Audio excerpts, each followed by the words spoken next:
wrestling fans, and welcome to another edition of John Arezzi's Pro Wrestling Spotlight podcast. We are the only wrestling podcast that brings you back 30 years with vintage audio featuring some of the biggest names of that time. This episode is certainly no exception. The Pro Wrestling Spotlight covered all the news, stories, and breaking developments that happened in real time, and now we get to relive those moments right here on this podcast. I want to first and foremost thank everyone for the early response on our Andre the Giant tribute episode from last week, where we covered the 30th anniversary of his passing with guest Andre historian Chris Owens and one of Andre's dearest friends who with her and her husband, Frenchie Bernard, were the people who lived with the Giant on his ranch in Ellerbe, North Carolina. It was a special episode for sure. And this week, we have another special episode for you with our special guest. We're going to bring on Eric Bischoff in a little bit, and this is going to be a really good one. So first and foremost, I'm going to bring Marsh on. And Marsh, how are you doing today? Hey, John, I'm doing pretty good. Doing really good. Excellent. Now, this is going to be a good one today, and I really want to thank you for all the hard work on the Andre episode and the editing and all the visuals you put in for the YouTube channel. Really, really good stuff. We got a really tremendous response upon the release of that. And I know you've been working diligently on what we're going to talk about today, but it's really cool. Thank you so much for all the hard work that you do. We have a good one today. Yeah, I think so too. I was really excited about that last one to be able to dig through your archives and put up a bunch of your old Andre photos in there. It was really cool. So yeah, I'm looking forward to this one too. Yeah, and we have to start off with some really sad news. We lost another one. I mean, Lanny Poffo passed away, and I knew Lanny really well. I mean, and it was just a shock to hear. I got a call earlier today from a friend named Rick Allen in New York who wrestled under the name of Sexy Sunny Beach, who was dear friends with Lanny as well, and he called me to asked me what I'd heard, and I had not heard anything. I wasn't aware that Lanny had passed away. So obviously details are not really known yet. But what I wanted to do to pay tribute to Lanny, and we'll do this at the end of this show, Lanny ironically appeared on the Pro Wrestling Spotlight on February the 3rd, 1991. So tomorrow's February 3rd, as we're taping this today, which is February 2nd. So I pulled that appearance, and we will finish the show today with that segment from the Pro Wrestling Spotlight 30 years ago, where Lanny discusses the upcoming WrestleMania, which featured Sergeant Slaughter against Hulk Hogan. He talks about his book of poetry coming out, and it was a really good interview, and I figured the best way to pay tribute to the guy is to play a wonderful appearance that he made for us 30 years ago. So that'll be something that the listeners can check out and listen to just kind of pay homage to Lanny Poffo, which was a very sad loss. Sad loss. Yeah, so I really appreciate everything that you do, Marsh. Of course, I thank you, but I do want to bring on our special guest now. And here's a gentleman that that I've known. I'm not, we never really connected. So bring Eric on, and then I'll get into the conversation with him. Yeah. Bring Eric on, jump out. And you'll jump out. Perfect. So we'll bring Eric, and I'm so happy to have him on the show with us. Eric, how you doing, man? Good. Great to be with you, John. I can't believe it's been 30 years since I put on my management hat for the very first time. Yeah, this is a big anniversary. Yeah, it is. And on a personal note, gentleman by the name of Bill Shaw, who was then the vice president of human resources at Turner, and reported directly to Ted, by the way. Bill Shaw was the one that gave me the opportunity to be executive producer, and really he shouldn't have. On paper, I had zero qualifications for that job. The receptionist was just as qualified as I was to be an executive producer at that point in time. But he took a chance for his own reasons, and it worked. And Bill was also a mentor in a way. One of the things I do regret, people often ask me, what do you regret most about, what would you like to do over? What do you regret? And I don't regret anything, because it was an amazing journey, and it had a lot of great success, and it had some spectacular crash and burns. But man, what a ride. It was such a ride. I'm so grateful. And it changed my life, changed my children's life. Actually, it's changed my grandson's life at this point. And can't be any more grateful than I am for Bill and the opportunity to sit here and talk to you 30 years after the fact. God almighty. I try to forget that I'm getting old. And then people like you, or the better one is when I go to a convention and I'm signing and I see some guy that I think is, maybe 45, 50 years old. I'm thinking, maybe he watched a little bit of Nitro, and he goes, "Oh man, I used to watch you when I was a kid." Yeah. What? I want to hear that. That makes me older than I thought I was. Don't tell me that. Yeah, I mean, I feel the same way, and I know that we connected a little over a year ago, and through Conrad Thompson, we had a couple calls, and I did your radio show out there, and the first thing you asked me is like, "Hey, John, was I an asshole to you years ago?" No, you were not. No, you were not. I mean, I was kind of flabbergasted because I know that back then, and even today, I mean, shows that I did like 30 years ago, insider shows, and the inside wrestling media and the dirt sheets, as you call them. I mean, I was doing a show each and every week that was kind of a groundbreaking for the time because no one was kind of doing what I do. And I always had to pay homage to you because when you took a position in WCW 91, I know after Gagne's promotion was slowing down, there were no shows, and you got the opportunity to go to WCW. You were friends with Larry Zbyszko. And I booked Larry to have a reunion with Bruno Sammartino at my wrestling fan convention in 92.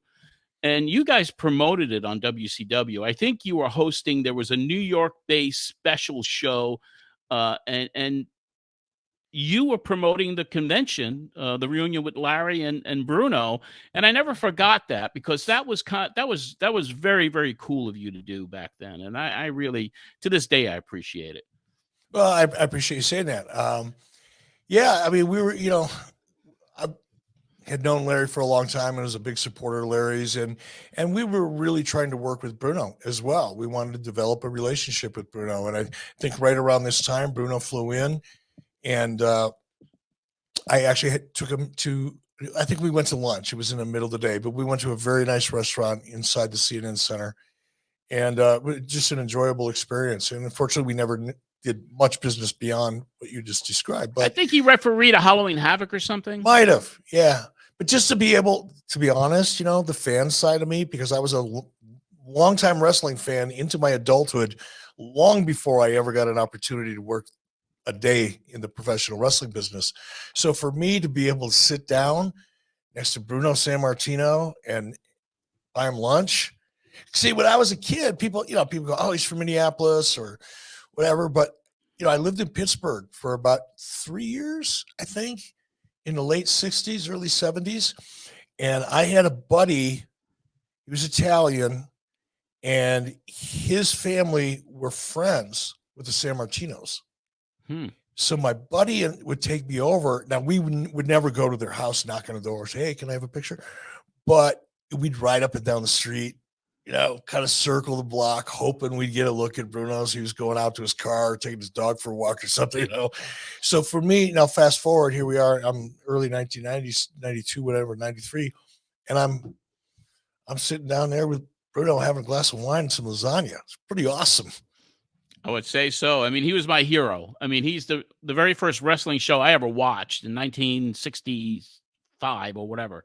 From Washington, D.C. I mean, he was there. I mean, he was the champion, and he was just kind of my idol in pro wrestling. And being able to get to know him and to have him on the radio show multiple times, to book him at, I think, every one of my conventions, maybe except for one, and other personal appearances. I mean, he was just a gentleman, and he was a straight shooter, and he was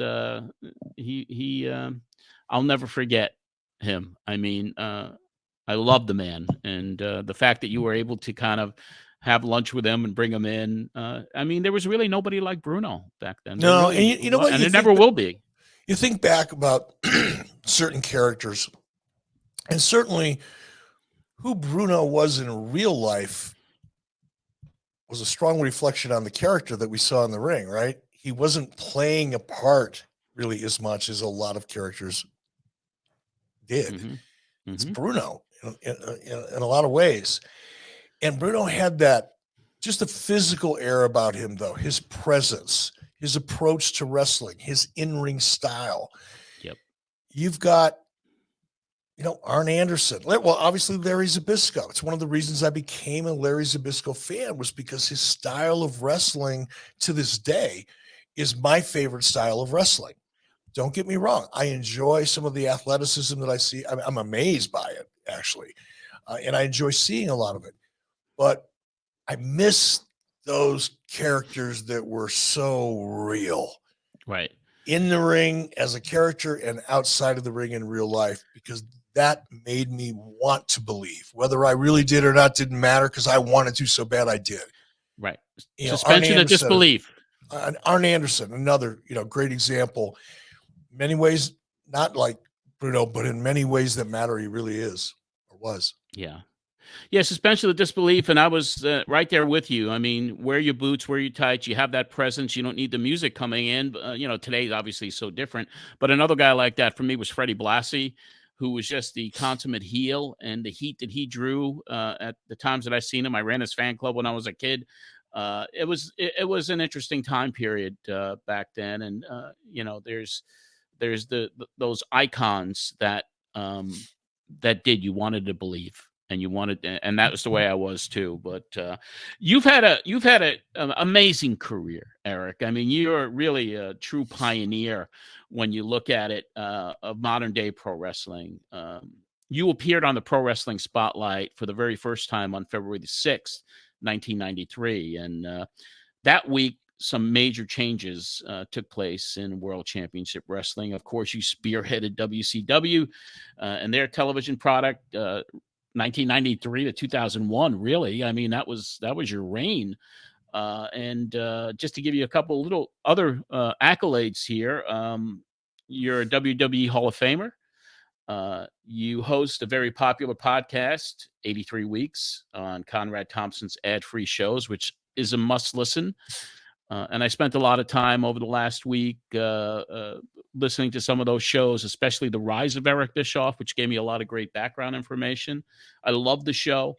And you have also, out of the wrestling realm, produced several television programs. And currently, got to say it, you got the #1 wrestling book out there right now. And it is called Grateful.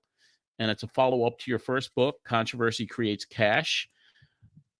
Congratulations on being, #1 in the pro wrestling book world right now. And that book really is, and I haven't read it yet. I'm ordering it on Amazon so I could read it. I've heard good things about it. It just kind of takes us on a journey from when your first book ends, and this is a continuation of your story. Yeah, and it's it's so amazing, John. Right before I jumped on with you, as a result of that book, I was asked to do a live Zoom to a class of about 15 kids that are part of a pro wrestling club in their junior high school. And their teacher ran into me somewhere at a convention and said, "Hey, would you do this?" And I said, "Of course." But to be able to be in a position at this stage of my life where anybody gives a damn what I have to say, that's kind of cool. Just that, right? Just stop, full stop. That would be cool. But to be able to do shows like this and kind of relive and in many respects really enjoy for the first time in my life certain aspects of all this, I am grateful. And to be able to, be asked to speak to a classroom full of kids, and they were so excited. This is a small town in Mississippi somewhere, very small school, but for the kids were so excited. And that's the perfect example of why I wrote the book Grateful, because I've finally slowed down enough, and I don't know that I've slowed down. I'm actually sped up a little bit, but I'm completely out of, wrestling, other than talking about it. And that has allowed me to really reflect back and absorb all of the amazing things that I've been able to experience, and my kids have been able to experience. It's just amazing, and grateful to do it, grateful to be here. And that's what the book is all about. Yeah, it's about wrestling. It's about my life in wrestling after I left WWE and whatever that was, 2005 or 6. And of course, then I went into TNA and WWE and out of WWE and back to WWE and all that. And I cover all that, but I really cover the lessons I've learned and how I've taught myself, or actually my wife has taught me, truth be known, how to be really grateful for the life that you've had and that we'll continue to have. Yeah. You learn every year, and you reflect, and everybody has things that they wish they didn't do. I mean, I can attest to that personally. But the older you get, the more you reflect on your life, and you make adjustments. And I know that I've become a kinder, gentler John Arezzi over the years. Well, you have to, because the older you get, the easier it is to beat the hell out of you. Yeah. I've learned that. My wife says, "Guys, you've calmed down." I was that guy that, if you cut me off and flip me the bird, I'm going to follow you. One of us is going to run out of gas, and it better be me first. I was that guy, and not anymore. And my wife says, "Man, you've calmed down. You finally really matured. You this, you did." I said, "No, honey, I'm 67 freaking years old. If I get out of this car and flip somebody off, I'm going to get all my teeth knocked out." Mm-hmm. I just turned 66, and I was just telling Marsh, that the older you get too, you're really careful about everything. And we had a little bit of an ice storm here in Nashville. And I said, I've been in the house for 3 days. I'm afraid to slip and fall and break my freaking hip. So I'm being extra careful about every single thing I do. Anyway, man, it's great to have you here. And we're going to go back 30 years now. It was a really interesting week. And what we used to do on the Pro Wrestling Spotlight, Eric, is each and every week, Don Liable, who was he's a 50-year friend of mine now, but each week he'd come on and give us kind of the news capsule of the big stories that were happening in wrestling. So we're going to play that clip first, and then we're going to get into talking to you about that tumultuous week in WCW and play your comments about everything that was going on that week. Oh, wow. Oh, my gosh. I've not heard these, and I'm so glad I didn't. I know you sent me some links to prep, but, I'm that guy that doesn't like to prep much. And really, I've just been swamped, but it's going to be more fun to hear this because, honest to gosh, I know all this stuff happened, but I don't remember most of it. So this is going to be great. I can't wait. Yeah. All right, so why don't we do this? So let's go to Donnie Liable's news capsule from the Pro Wrestling Spotlight from February the 6th, 1993.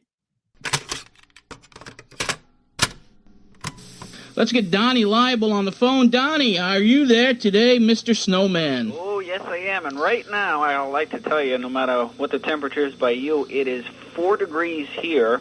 Yeah. That's not including the wind chill. We got you beat this week. Little cold. We got snow outside right now that's coming down in buckets. Yeehaw. And you know how I am with the snow. Yes. Hey, man, we have had a very busy week in wrestling. Yes, we have. Lots of big things happening, and certainly coming weeks, too. It wasn't too long ago this time last year that things were breaking and snowballed pretty big for a certain company, and it could happen again. I know. Well, there's WrestleMania coming up. There's all kinds of things going on behind the scenes. Yeah. We're scheduled to bring on Eric Bischoff today, and he's going to talk about a lot of the changes that are going on in WCW right now. So some big news. And Donnie, why don't you take it away with the capsule? Waiting for this. Okay, good morning, everybody. Topping off the capsule this week, there are several major organizational shakeups in World Championship Wrestling this past week. With all the changes enacted, Cowboy Bill Watts now, for all intents and purposes, has been knocked down to the number 3 man in charge of WCW from the number 1 position he had previously occupied. Second, a new executive television producer to oversee all WCW's programming has been brought aboard. Third, commentators too have been reassigned. Jesse Ventura and Tony Schiavone will co-host WCW's Saturday night show. On Sunday, look for Eric Bischoff and Michael Hayes. They'll be working as a team. And perhaps the biggest surprise is Jim Ross is being taken off all pay-per-views and clashes, having been reassigned to worldwide telecasts only. Now, Ross is expected to fill the role of a roving public relations ambassador for the promotion as well. And as we alluded to earlier, look for Eric Bischoff to receive a mega push as the company's new lead announcer. Well, brace yourselves for another ride on a turbulent Titan Sports Sea of Discontent. According to reliable sources, Jim Hellwig, a.k.a. the Ultimate Warrior, is preparing to file a lawsuit against the company. Now, Hellwig reportedly has hired the same attorney who represented Ivana Trump during her divorce from the Donald. Alleged charges of racketeering and wrongful termination of employment are said to lead the list of violations Hellwig feels he was wronged by. Well, was there ever any doubt Hulk Hogan would let a WrestleMania event pass him by and not partake? No. The Hulkster will be appearing on the annual show of shows for the WWF, and at this point, Hogan and Brutus Beefcake taking on Money Inc. appears to be the match. This stems from a match taped on February 1st for a February 15th airing on Monday Night Raw, where IRS rammed his briefcase into Brute Eye's head. Now, Jimmy Hart attempted to protect Beefcake, and he was quickly tossed from the ring from his now former tag team. Kerry Von Erich will be appearing before a grand jury in Dallas, Texas on February 15th as a result of his January 12th arrest in Irving, Texas for possession of cocaine. This according to the Wrestling Flyer newsletter. Von Erich posted a $5,000 bond and was released after spending some time behind bars. Kerry is on 10 years probation from his arrest 1 year ago for forging drug prescriptions. WCW's Super Bowl 93, scheduled for Asheville, North Carolina on February 21st, has had several of its matches announced. In a non-title match, Big Van Vader and Sting will meet in a leather strap match. Dustin Rhodes defends his United States belt opposite Ron Simmons. Cactus Jack meets Paul Orndorff, and the Great Muta puts his NWA title up for grabs with Barry Windham. Well, don't be expecting to see the Honky Tonk Man's name on any upcoming USWA bills. He's taking himself out of the picture. Apparently, he was going to be knocked down several matches on the cards due to the WWF sending in Randy Savage and Curt Hennig to work with Lawler. Well, check your local listings for next Friday's airing of Entertainment Tonight. Wrestling Observer editor Dave Meltzer will be featured. And a sad note of some, famed ring announcer from the Allentown and Hamburg, Pennsylvania area, Joe McHugh, has died. McHugh, 88, had been announcing for over 70 years and was most recently seen in the New York area on Sports Channel's ICCW show. He also appeared on many WWF TV telecasts during the 1970s and 80s, and McHugh died on January 31st. There's a heck of a main event lined up for March 27th in Minneapolis. Road Warrior Hawk versus Terry Funk, plus Nails and the Lightning Kid are booked on that show. And finally, 15 years ago today in pro wrestling, it was on February 6, 1977 in Toronto's Maple Leaf Gardens, Harley Race defeated then NWA champ Terry Funk to gain control of the game's most prized trophy. Now, the 15-minute match had Pat O'Connor serve as the guest referee. And one other very interesting match that took place on that same card as the Sheik defended his U.S. title against Bobo Brazil. In the Sheik's corner, serving as seconds were Ripper Collins and Chris Tolis, while Chief Jay Strongbow and Stan Stasiak were Brazil's seconds. For Pro Wrestling This Week, I'm Don Label reporting. Capsule time, 10:13. Okay, Donnie. It's going to be sad, with losing Andre last week and Joe McHugh. I never forget those I'm sure you must famous words. You must remember him tremendously for his announcing in Hamburg and Allentown when you were attending the tapings quite a bit. And my name is Joe McHugh. Yeah, I'll tell you Just get more of a reaction than anybody else on the card sometimes. Right. One other note, John. Sid Vicious seems to have some head games being played with him. He did receive his release from Titan Sports. As we understand, he signed it, sent it back to them, but they have not sent it back to him with their signature on it. So right now, once again, Sid Vicious, Sid Justice is still in limbo. Still in limbo. Has had some preliminary talks with WCW, but can't make a move until Mr. McMahon or his legal representative in Titan Sports signs that release and gets it back to him. So, all kinds of games being played in and out of the ring. Sometimes you think you could write a book about all this stuff, you know? Yeah. Maybe somebody will. Maybe somebody will someday. That was a shameless plug if I ever heard one. Well, you know, we both have books, right? Yeah. Hey, Later. There's absolutely nobody more shameless than I am when it comes to promoting a book. Yeah. If I got any more shameless, I think I'd be risking jail. Yeah, who would have thought? I mean, 30 years ago and now this. I mean, that was kind of the way we started off each and every episode of the show. And, you know, then we get into the meat and bring on the guest. And this is where you come in. I mean, that week, the week of February 2nd, 1993, I mean, there were obviously a big meeting, big changes. The company was split into different people running different divisions. You were saying that, you know, that you were an announcer, you were getting a push, but that was a very big week in the history of WCW. There was a lot of stuff. I'm a little confused by what I heard, and I'm sure that news was developing. Okay, It was developing. Yeah. Because Bill Watts wasn't demoted to a number 3; he was fired. He was fired the following week.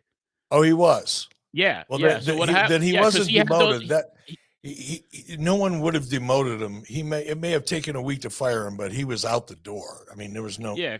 He wasn't going to be. If it was technically he was demoted into a third position, or at least it looked that way, because he hadn't officially been fired. Internally, he'd been fired. Yeah. So the changes were being made right Yep. then and there, and they decided to get really serious with the company and turn it into a real corporate. You know, let's get corporate here. This is a business. You know, let's talk about that. There's a reason for that, and Bill Watts was that reason.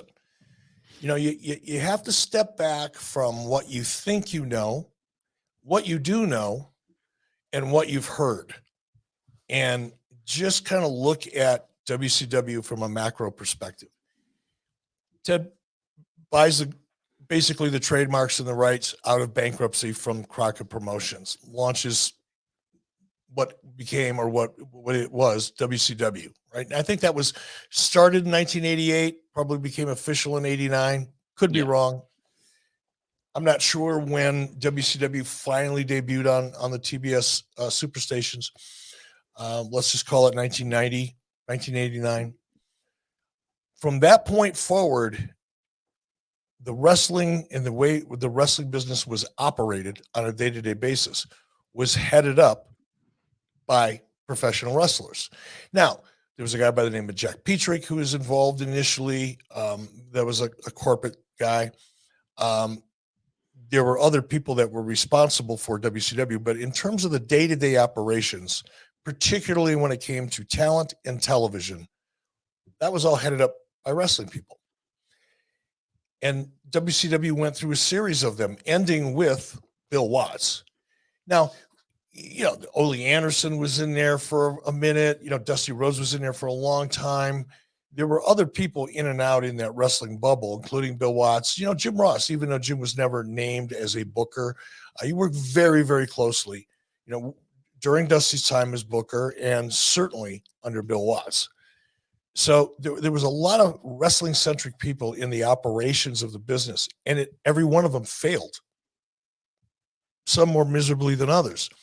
Bill Watts, the most miserable of them all, because not only did he not succeed in turning WCW around like he claimed he could, some of the things that Bill did and said publicly in an interview with Wade Keller. Wade Keller, yeah. Which, you know, broke within the newsletter universe. I don't refer to Dave as a dirt sheet writer. I hold that title specifically for one guy named Dave Meltzer, who I'm now beginning to brand as the useful idiot, by the way. We've heard that before from you. Hashtag useful idiot whenever you mention Dave Meltzer on social media. Bill Watts said some things that made it all the way to corporate headquarters at Turner, all the way up to Ted, through some guy by the name of Hank Aaron. Hank, that's exactly right. Right. who was an officer in Turner Broadcasting, I think he was a VP at the time, a very close friend of Ted's. Their offices were probably only 75, 80 feet from each other. And the things that Bill said were just unfathomable from a corporate, from anybody, but especially from a spokesperson for Turner Broadcasting. So when Bill Shaw came in and started making the changes that we're talking about here, or I should say on Ted Turner's behalf, it wasn't just, all right, let's really see if we can make this work.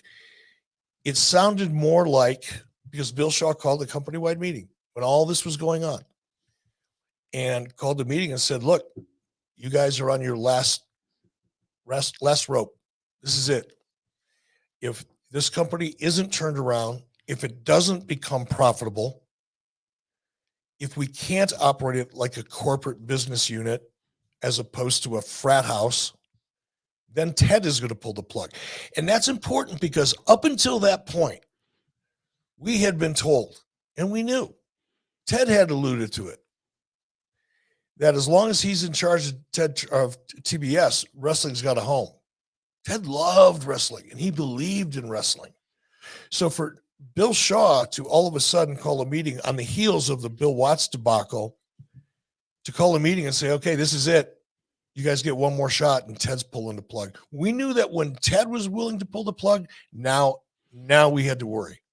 So it was a very serious time, and it wasn't, okay, let's, yay, rah, rah, come on, team, let's do it. It wasn't that. When Bill Shaw walked out of that meeting, we felt like we had guns to the back of our head. And you're there like over the course of a year, and you're seeing all these things happen. And I'll tell you what we're going to do. We're going to go back 30 years, and we are going to hear the first clip, and we talk a little bit about your history. And so this is the way our conversation started on February 6, 1993. Our next guest is someone who has been in the wrestling business for a long time. He's out there in sunny California right now while we're here with a snowstorm. Eric Bischoff from World Championship Wrestling. Welcome to the program. Thanks. It's great to be here. Sorry I had to wake you up so early. Oh, I'll tell you, it is a little bit early, but I'm an early riser, so it's not too big of a problem. Well, that's okay. We appreciate you coming on the program with us. Eric, of course, you've been in the wrestling business for how many years now? I guess it's going on about 7 years now. Okay, and you've worked for a few different wrestling promotions. You worked for Vern Gagne for a while, I believe, right? That's really where I started. I started with Vern about 1986, late 86, early 1987, and worked with Vern all the way up until the time that I got the position at WCW in June of 1991. And since that time, you've been getting more and more television exposure. Now, we wanted to bring you on the program today. All this week, our telephones have been ringing, as they usually do, but this week a little bit more frantically regarding some changes in direction as far as at least with the television product that is produced each and every week with World Championship Wrestling. Now, WCW produces not only the Saturday night program, they do the Power Hour Saturday morning and main event on Sundays and syndicated shows as well. Can you explain to us a little bit what's been going on in the Atlanta offices over the past week or so? I think, in general terms, there's been a decision or a realization, I guess would be a better word for it, that we need to compete on a broader level as a television product. Indeed, we are wrestling. There's no mistaking that, and we will always be wrestling. So for the traditionalists and the purists out there, there's no need for concern. But the reality of being in this industry is that you need to entertain, you need to be out there, and you need to compete with the other programs that are within your genre. If you look at the NBA, they have changed their game and the structure of their game to make it more compatible with television. The NFL meets every year at the end of the season to review new rules and the format of their game to make sure that they're compatible with television. Because everybody understands that while, yes, indeed, they may be a sport or yes, indeed, they may have their own agenda. They are still in the television industry, and they have to compete in that industry. And I think that's basically what's happening here with WCW. So I think most of the changes that you're going to see are just going to make us more competitive in the television industry. Okay, so this really will not affect, as far as the booking decisions with WCW at this point, at least to your knowledge? To my knowledge, no, that won't be affected. Okay.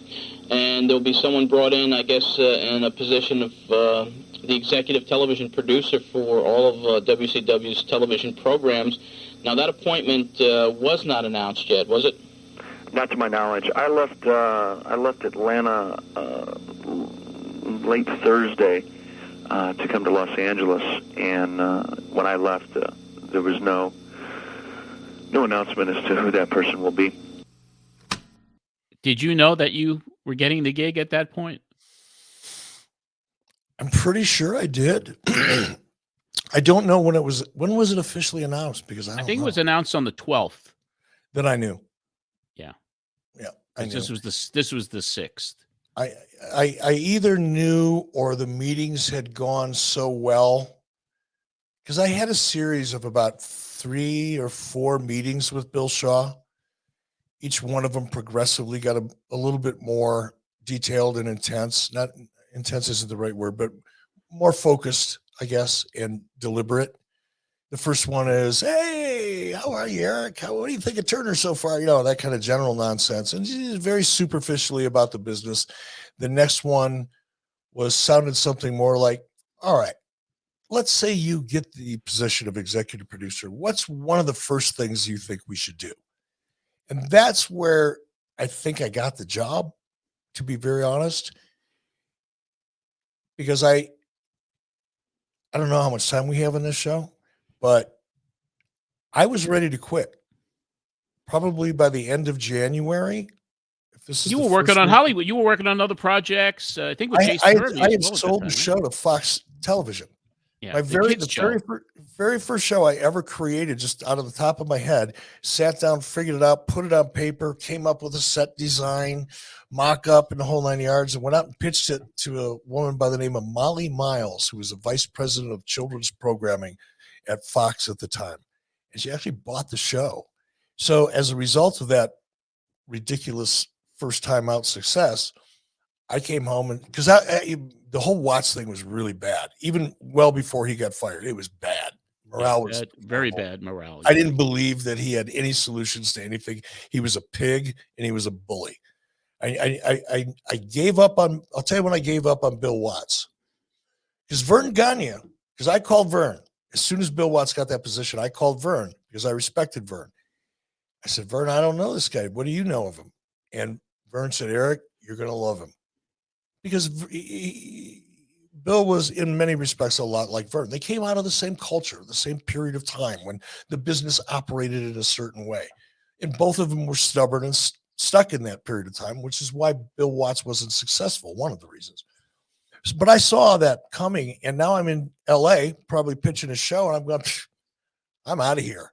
I don't need Bill Watts. I'm going to go run off to Hollywood and become a TV producer there. And actually did. And then when Bill Shaw, in that meeting that I just described to you, where I said Bill Shaw came in and said, "Look, here's what has to happen for you guys to have a job." He also said at that same meeting that, and by the way, we are going to bring in an executive producer who is going to treat this television show. Yes, it's wrestling. It's a television show on a television network, and it's going to be treated that way. Now, I've been out in LA selling shows, or selling a show. I think I'm pretty good at that. Certainly was not as good as I thought I was, but I thought I could do it. It was certainly better than anybody in WCW at that point. So I threw my name in the hat, and that's how I got the job. And when Bill asked me that question, going back to the second meeting, when he said, "What would you do differently?" I said, "I thought you'd ask that." Excuse me 1 second, Bill. I reached out and had this big art portfolio bag, right? Case. Opened it up and walked him through the storyboards that I created for the show that I had just sold to Fox. Now, there was no way I was trying to sell that show. It was already a Fox show at that point. But I wanted to give Bill an example of my thought process. and the show, by the way, was called Kids Team Challenge, and it was like a physical kids action in the spirit of Nickelodeon type fun show. But you'd have, kids competing, but they'd have professional wrestlers as coaches. That was the gimmick, right? And Bill looked at that and went, "Oh, okay, let's have another meeting."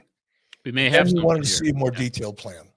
Yeah. I mean, that process. I mean, I can understand you like wanting to get out. Watts was a tyrant from everything I've heard about him, and so it was a work environment, and the morale was really down. Before I get to the next clip where we talk a little bit more about what an executive producer would do, you appeared on this show, and this was kind of an insider show. Back then, your thought process on what guys like I was doing it on radio where very few others were at that time. I think Mike Tenay had the Wrestling Insiders that was gaining a lot of traction. But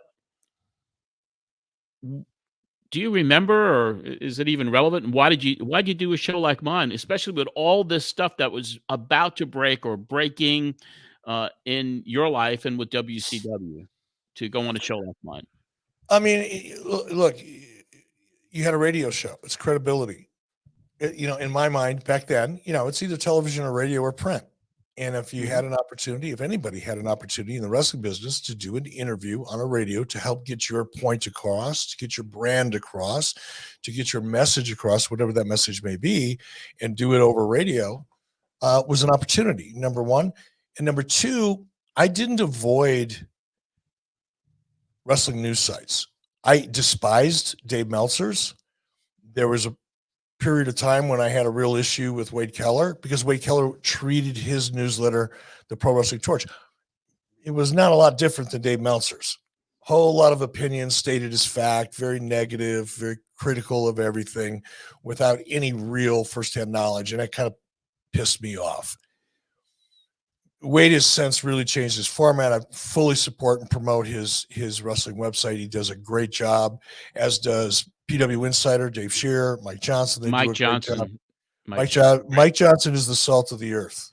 He was one of my callers. He actually credits listening to the Pro Wrestling Spotlight as giving him this fire and passion, and he went on bus trips and he thanks me to this day. He goes, "If it wasn't for your show, this kind of lit a fire under me," and we're friends to this day. And what a great guy! He was a very respectable person. Here's what I like about Mike. Here's what I like about Mike. I don't even remember what the story was, but the last time. He's done it more than once, where he's working on a story, but before he sits down and writes it or hits send, he called me to ask me to go on a record. He gave me the background of the story, asked me if it was true or not true, and if I wanted to comment. And I was so impressed with that because nobody had ever done that before. Nobody bothered to pick up a phone and ask a question about what's going on in WCW. Nobody had ever asked me to confirm or deny a story that was being written about me to get my side of the story. And Mike Johnson was the first one, and he's done it on more than one occasion. And I think most recently, it might have been around 2017, because as I talk about in the book, Grateful, through a series of some pretty big and bad time investments, I hit a brick wall financially, and I had to file for Chapter 11. That's not the same thing as Chapter 7, right? It's a corporate reorganization. Yeah. It's a reorganization. You still have to pay everybody off. You just have you get a breather, and I had to reorganize corporately. And as a result of that, I did file bankruptcy in Chapter 11, and have since paid off every nickel of it. And I'm off and running, got no debt, paid everybody off. Everybody's happy. But when that story broke, it's a public record. It's not, you can't keep that shit secret, right? And some other dirtbag decided to make it a big deal in his newsletter. Mike called me and he said, "Look, I don't know if you know this, but this story was coming, and Mike called me before the story was coming out. He gave me a heads up. He said, "I don't want to write about it. It has nothing to do with wrestling. I just want you to know. I don't want you to get blindsided." I went, okay, here's a guy I'll take a bullet for, because that's integrity. You didn't have to do that. Just integrity. You didn't have to call me and get my side of a story that was being written about me, but he did, because he has integrity. And that's why when I use the phrase dirt sheets, I should probably change that. It's dirt sheet. Wrestling Inc. Check it out 3 times a day. Because I talk about wrestling. I do a podcast. I can't just put my head in the sand. I don't watch it like like a wrestling fan does. I drop in, I get the information, I check out certain things that I want to know about, or I'm interested in personally as a fan, or someone I know. But I don't sit down and watch 5 hours of wrestling a week. But I do drop in on Keller's site, PW Torch, Wrestling Inc., PW Insider. I checked 3 times this afternoon because Mike Johnson was one of the first ones to come out with the ratings from last night. I'm interested in the business of the wrestling business. I actually have a podcast called Strictly Business. Yes. So if I'm interested in certain aspects of the business, but I want that information coming from someone who I know is credible, who I believe, who has vetted that information, I'll go to Sean Ross Sapp. I'll go first probably to Mike Johnson. If it's not there, I'll go to Sapp. I'll go to Wrestling Inc. There's some great people that are doing great work out there. It's just that Dave Meltzer is not one of them. Yeah, there's another site, slamwrestling.net, out of Canada. Greg Oliver, the author, is just a great journalist, and he's got a great team, and that's another wonderful I'll check it site. out. And in fact, I think I may have talked to Greg in the past, but I'll definitely check Greg's it out. a good man. Greg's a good man. So I mean, obviously, this time we'll get to the next clip now. I mean, because I was talking to you about what an executive producer changes would be made, and even though you weren't, you didn't make the announcement, and it wasn't for another week. I think this next clip is going to be pretty interesting to listen to.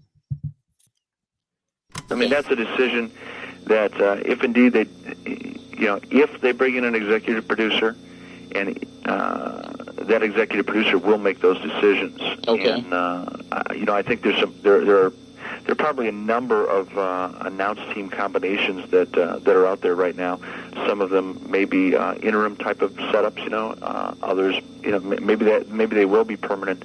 I try not to concern myself with it too much and just do what I'm told to do. And right. It's really easy to get caught up in the emotion of political changes and structural changes, and frankly, it really doesn't matter much to me. And who knows what they're going to be, but I think those are decisions that if indeed they're going to bring in an executive producer, those are decisions that man or woman would make. So I guess the TV product, especially even the pay-per-views and the clashes, maybe a little bit more slickly produced, maybe more state-of-the-art technologies used as well. That's an assumption that we would all make. And I'm sitting here watching our competitor, the WWF on USA, the Mania and show. I'm looking at all the changes that they've made in their format. And let's be real, they've done a lot of things extremely well, and they've made a lot of mistakes. I think they shoot themselves in the foot from time to time. There's always going to be changes in formats and the way the program is packaged, and you would have to assume that it's going to be packaged to be simply just more entertaining and, like I say, competitive in the industry. What do you think of the WWF's new Monday night primetime show, Raw? I work a lot, and I work nights a lot, and I've only seen bits and pieces of it. What I've seen so far, I think it's a niche product, and television is becoming a niche industry. I mean, there's so much programming out there, and there's such a variety of channels and cable stations and things like that available to viewers that television is no longer the broad-based entertainment product that it was. Every producer now is finding its niche, and I think Raw probably fills a niche. Mm-hmm. I may not like it or dislike it, but it does fit a niche. 30 years later, Monday Night Raw is still on the air. Well, I was right. It was a niche. Just a really, really, really big one. But it was they had to interesting. change something 30 years ago. I mean, because the ratings were down. The Monday night primetime show wasn't doing well. So they had to do something to shake it up. So they took it into this little venue in Manhattan, the Hammerstein Ballroom, the Manhattan Center. And it had an air of excitement that hadn't been seen on WWF television in a while. Yeah, you know what was really interesting listening to that is when I was talking about the fragmentation of television, how there's so many more cable outlets, and each cable outlet is becoming more and more niche. And man, there's a word, prescient. I love that word. I love using it in a sentence because it makes me sound so much smarter than I really am. But it was true then too. It was the same challenge, now a different scope, right? Yeah. Because of technology, but that was the issue at the time. The same things that people are talking about today, they were concerned with back in 1993. It's kind of fun to listen to that. Right. And everything is so fragmented now. And you're talking about niche. Everything you watch is niche today. I mean, everyone has its own specific little audience, but fascinating stuff. The next segment, the next clip that we're going to play, and we talk a little bit about Center Stage. Will WCW stay there? And what would an executive producer do? So let's hear what Eric Bischoff had to say 30 years ago about Center Stage, and are they going to stay or leave? Now, WCW is also, I guess your premiere show is your Saturday night WCW show. Do you have any idea, as far as with the new direction or the changes that may be made, will you folks be staying at Center Stage or leaving Center Stage? Do you have any idea what's going to be happening with that? Again, that's a decision that an executive producer or a person who's in charge of television would make. I can tell you what I would do or what I would like to see, and Center Stage is a great place. And one of the advantages that McMahon has in New York is that he's got a New York audience, and there's a difference between a New York audience and an Atlanta audience. And a New York audience is going to be more energetic. They're going to respond to things differently than an Atlanta audience does. And there's a lot of things about the Raw program that I really like. Center Stage to me is a little flat. Visually, I mean, there's some great fans there, and they come every single week. And if you look real closely, you can see some of the same people at Center Stage week after week after week because they're very devoted fans.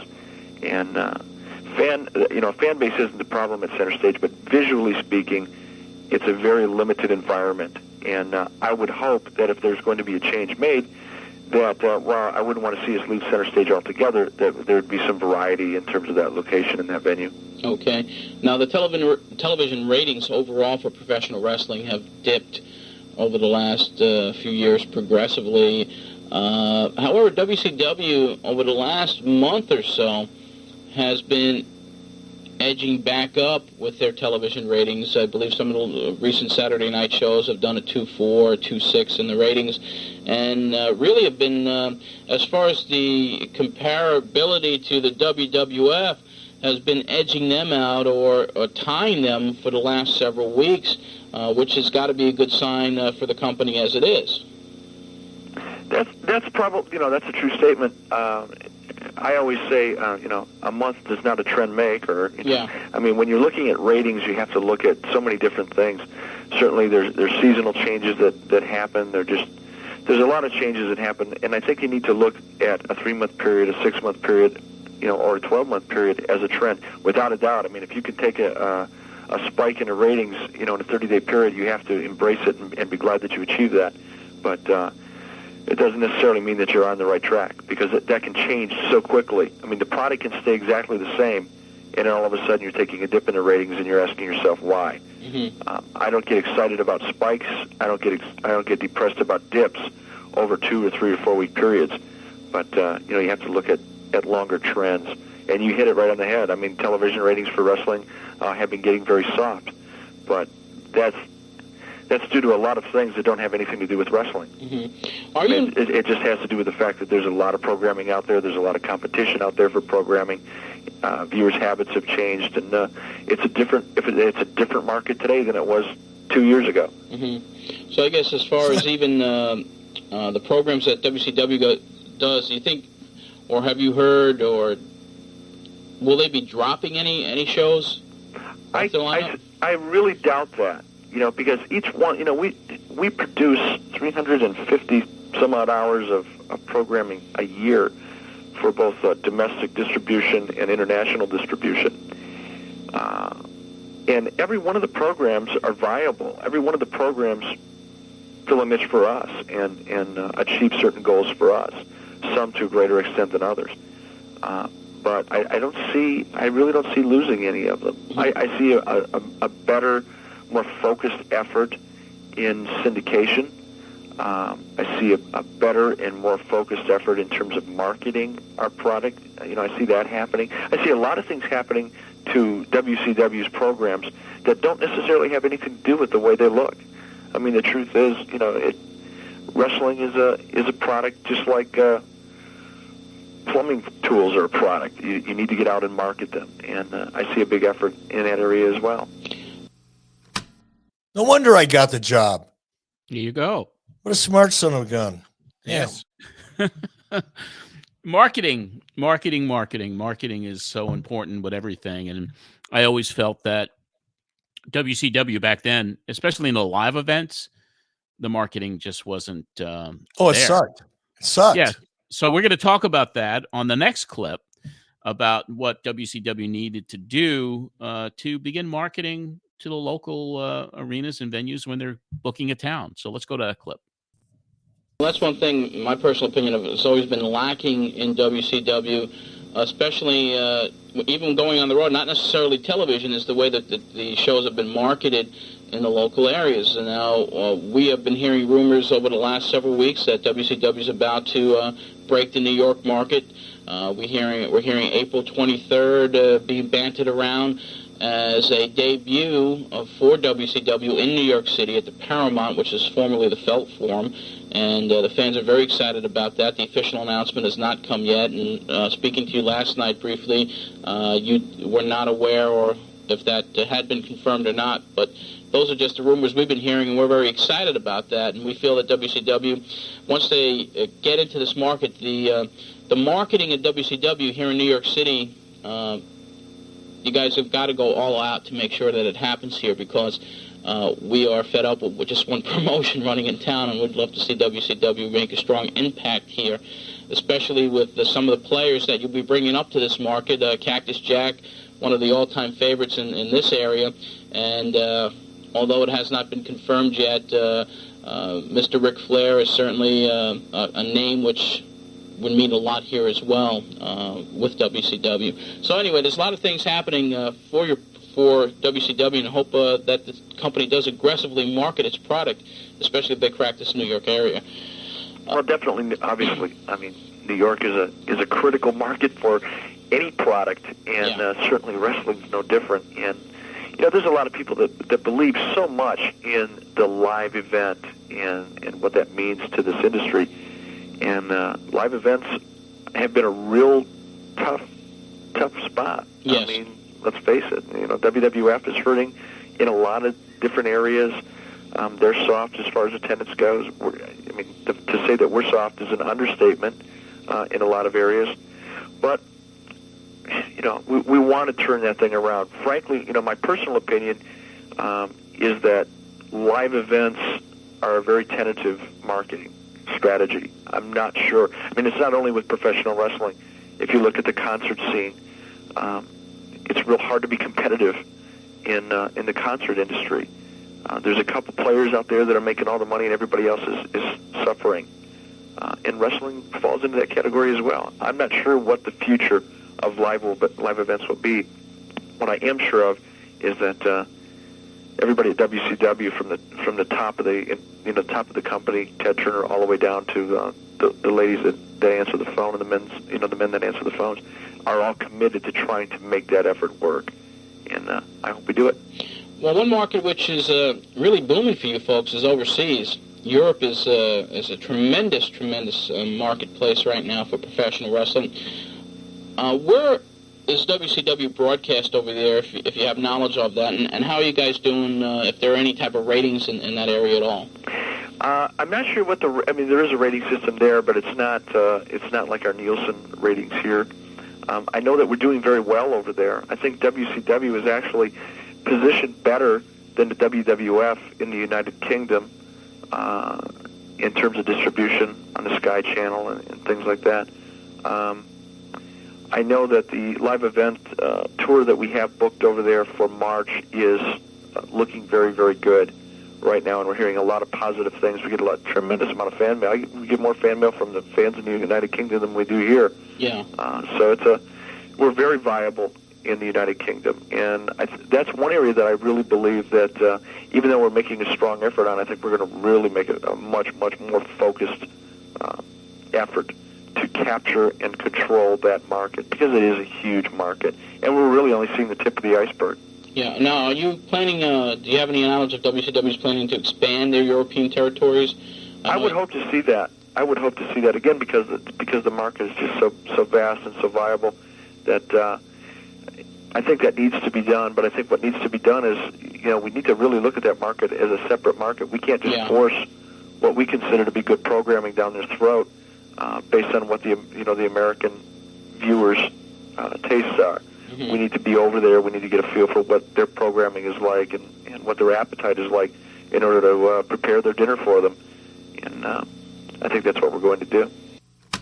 Boy, was I tap dancing around there. Yeah, I definitely knew what was going on, but I wasn't at liberty to discuss it at that point. So that's why I was pretty fast on my feet. You really were, obviously, very much so, because I was trying to get a scoop. I was trying to get you to say, I'm going to be the guy. And I wasn't going to let you have one. Right, exactly. So I had my deposition hat on. See, yes, I know when I know when I have to be careful and think about what I'm going to say before I say it, because usually I think about it after. Mm-hmm. But when I'm in an interview or in court, in a deposition or on the witness stand, I put my deposition hat on, and I'm very good. Yes, I can attest to that, especially in this last segment, because I basically I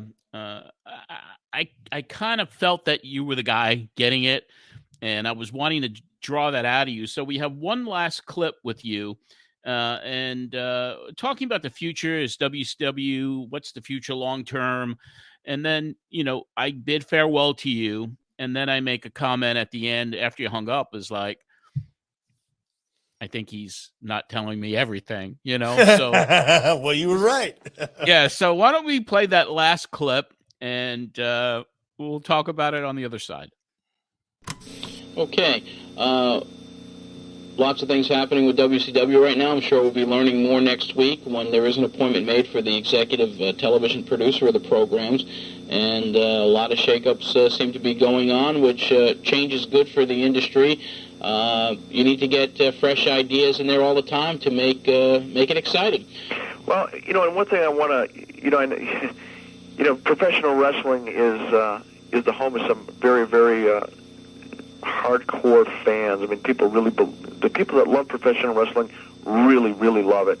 And I think those people need to know that whatever changes occur doesn't mean that their product as far as wrestling is going to be diminished at all. I mean, one of the things that Bill Watts has done is he's put an emphasis on the athletic skill and drive and competition in WCW. That's not going to change.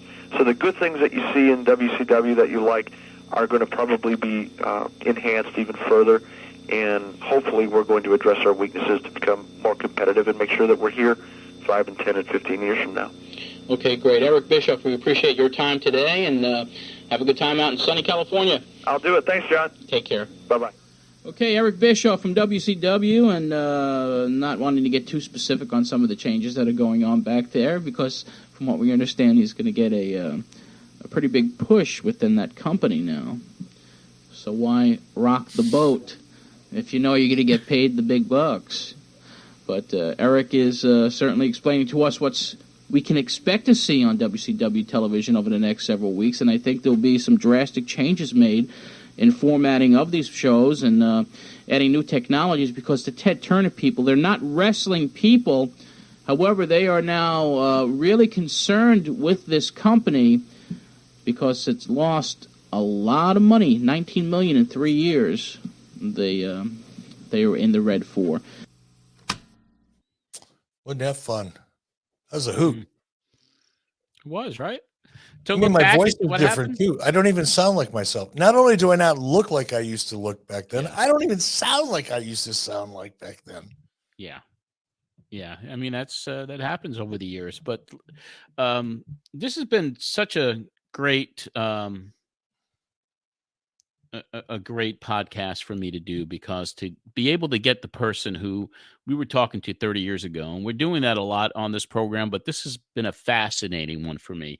Yeah, it's pretty cool, you know, because it's so fun to go back in time and listen to myself talking about the state of the wrestling business and then juxtaposing that with what we hear today about the state of the wrestling business. Right. And look how much it's grown from 93, when you and I were talking 30 years ago, to today. Who would have imagined in 1993, when you and I were talking, if you would have had a co-host on the show that said, hey guys, just want to give you an idea.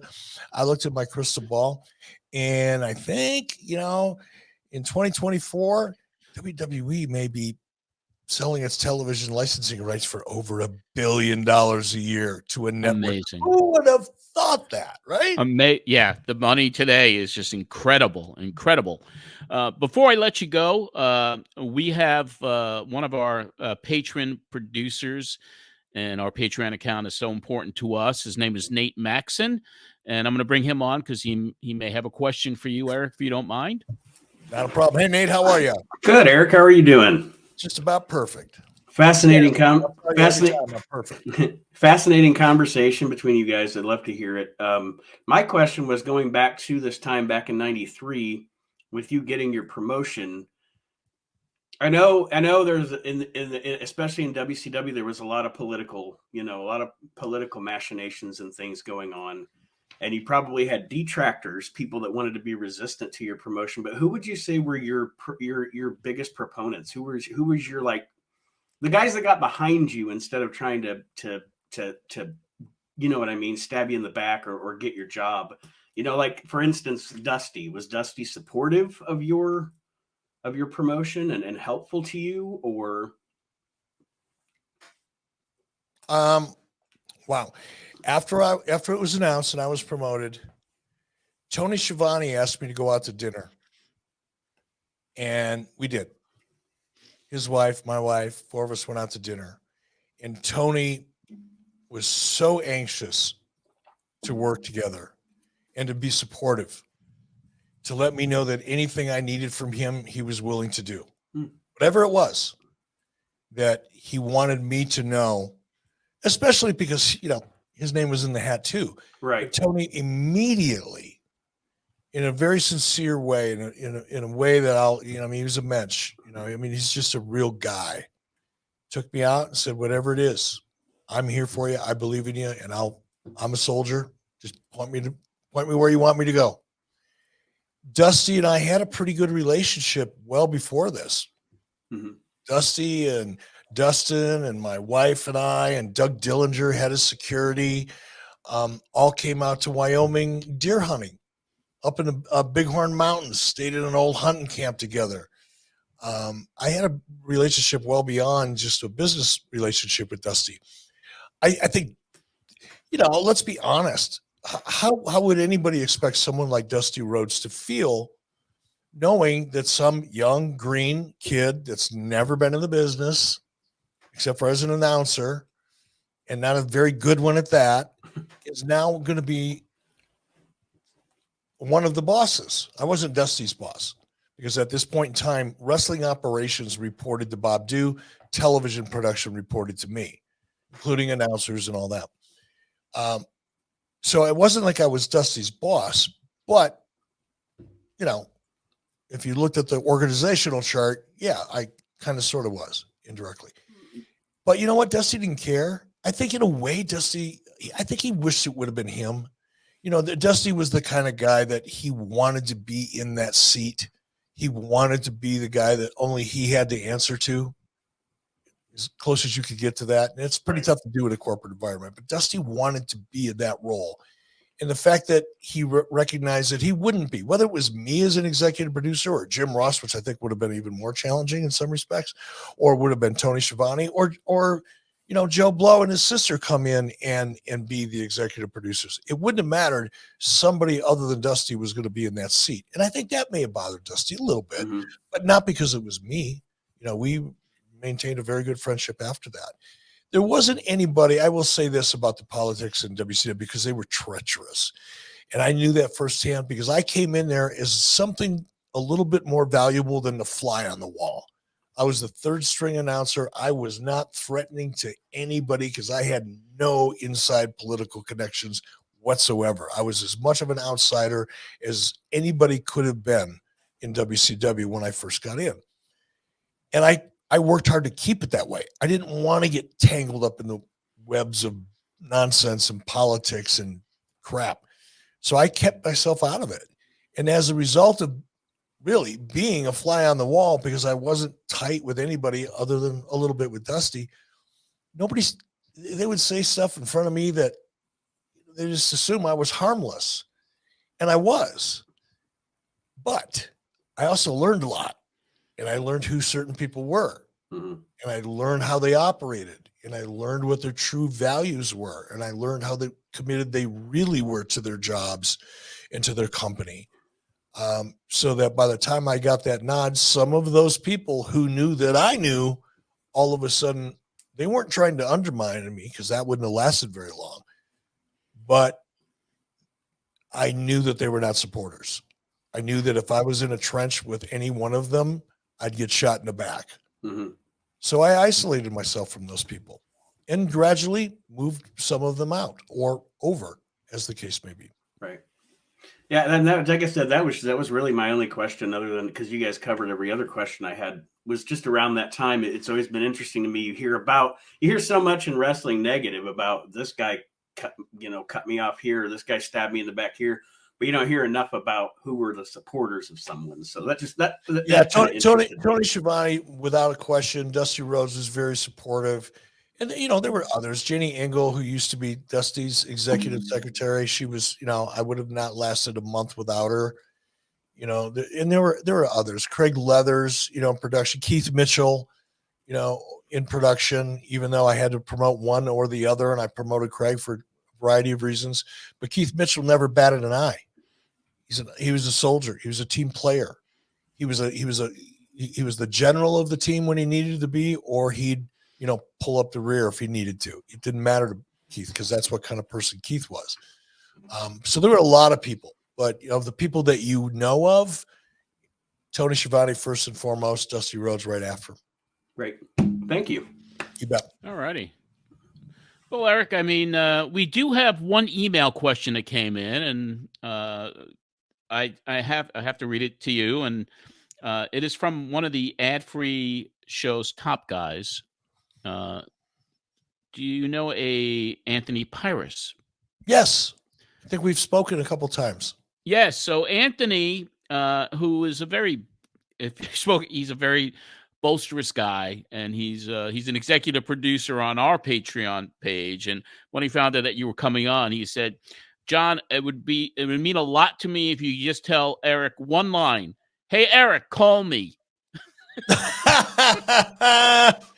Yeah, every once in a while we run these promotions, and it involves me calling somebody. It used to be for a T-shirt, and those are really tough. But yeah, it's gotten a little more organized since then. But every once in a while, somebody falls through the cracks, either because I screw something up or somebody else does on the other end, on our end.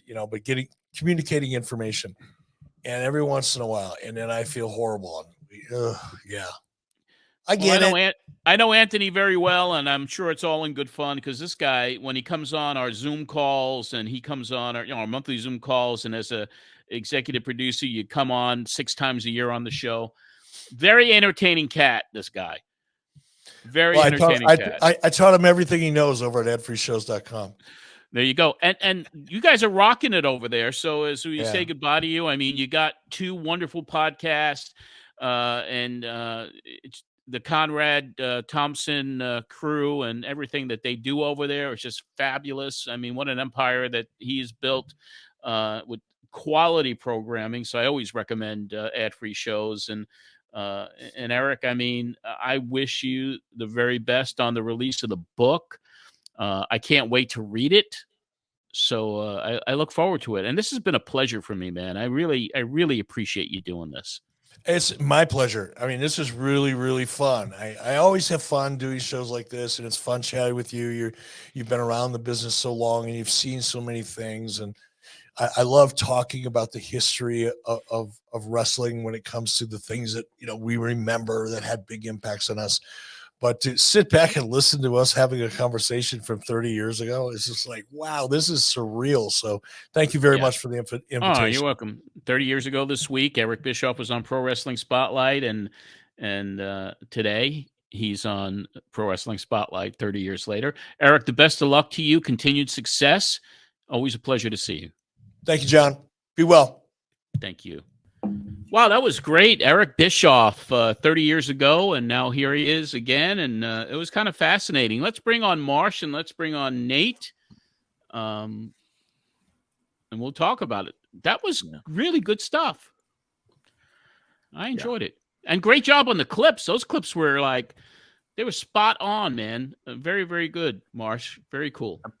I took a lot of effort into making sure certain things were in there and trying to end it at the right one, because I was really anticipating how he might respond to some of the things he said 30 years ago.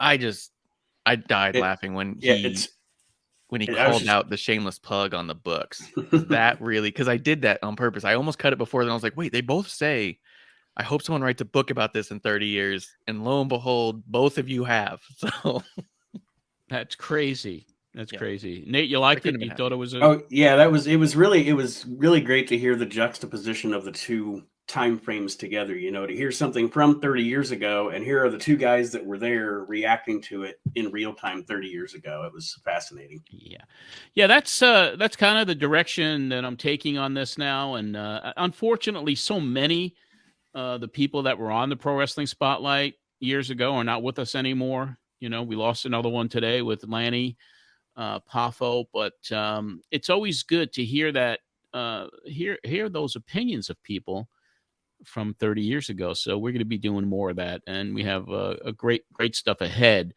But Nate, you're certainly welcome to stay with us for the remainder of the show, because we got some more clips to cover from the show from February 6, 1993. Marsh?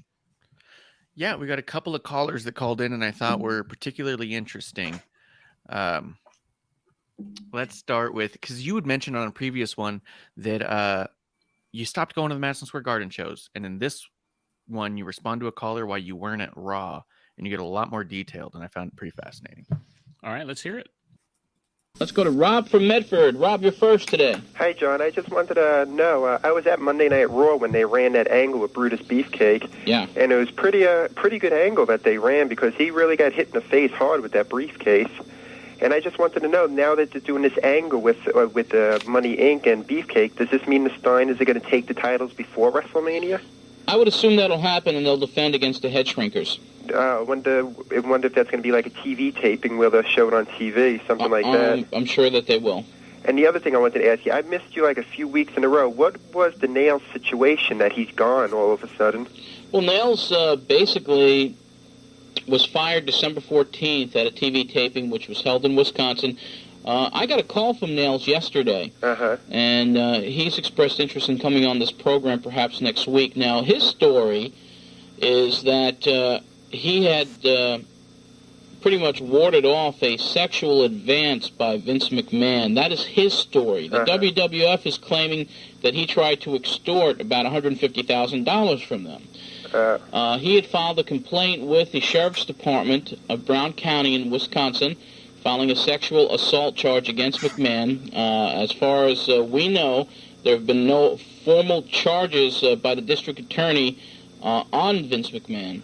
Oh, okay. So that is the situation with Nails, and now there's a big discrepancy over the use of the name and the whole deal. And hopefully we can get him on the show one of these weeks. Well, he called yesterday, like I said. He had called me up yesterday, and he will probably come on next week, from what he was telling me. Well, that'll be good. And when are we going to see you at Monday Night Raw, John? Been looking for you. The first I went every week. I haven't seen you. Let me tell you what's going on, okay? Uh-huh. And this is a situation where I'd love to go to Monday Night Raw. Uh-huh. The last time I went to Nassau Coliseum, which was the last time I went to a WWF event, this was going back, I would say 4 or 5 months ago. I was sitting second row ringside.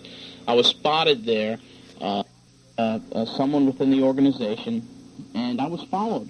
Oh, wow. I was followed throughout the night, and before the main event, which was Ric Flair against Randy Savage, I believe, I was confronted by Tom Cole, who had all these charges against the WWF and then settled out of court with them.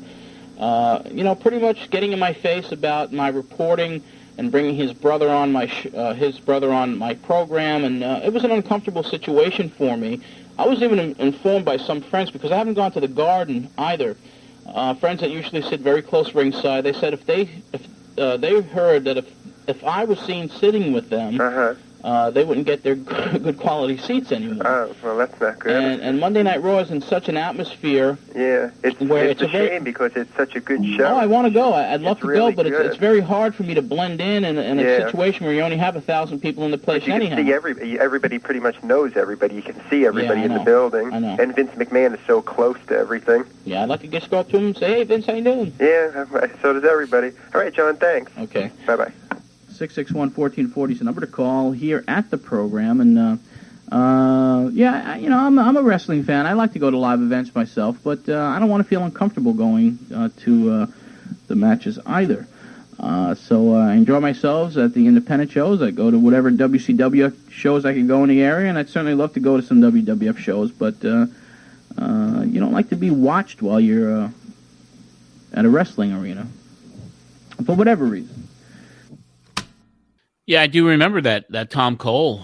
Later on, I became friends before his passing a few years ago. I mean, Tom said that I was kind of the only one that really treated him with respect. But now I do remember that in the hallway of him just kind of berating me. And that was, I felt very uncomfortable going to WWF shows at that time. How many years before you ended up going back? Oh, boy. Funny story. When I got out of the wrestling business, when I just said that's it, and I got into selling country music radio, WMJC out on Long Island, and I changed my name to John Alexander. I asked the station if I could get the WWF account, because they were doing a lot of radio advertising. So I called their media department, and I met with a gentleman named Hugo Maslick, who was responsible for Northeast. And he was immediately taken by how much I knew about wrestling. And we did a deal on the station, and I started getting tickets to every event, including pay-per-views and premium seats. So I started going pretty frequently, beginning in 97, 98. I was at Madison Square Garden when Mick Foley was Cactus Jack for the first time, the night that Steve Austin stunned McMahon for the first time, when McMahon took that incredible bump. I was there right up close. And yeah, I kind of enjoyed it. And pay-per-views at SummerSlam. And I was there the night that Owen Hart injured Austin. I was at that show. So yeah, I started going pretty frequently, but not during this era. I was not, I was a persona non grata. So John Arezzi never went back, but John Alexander.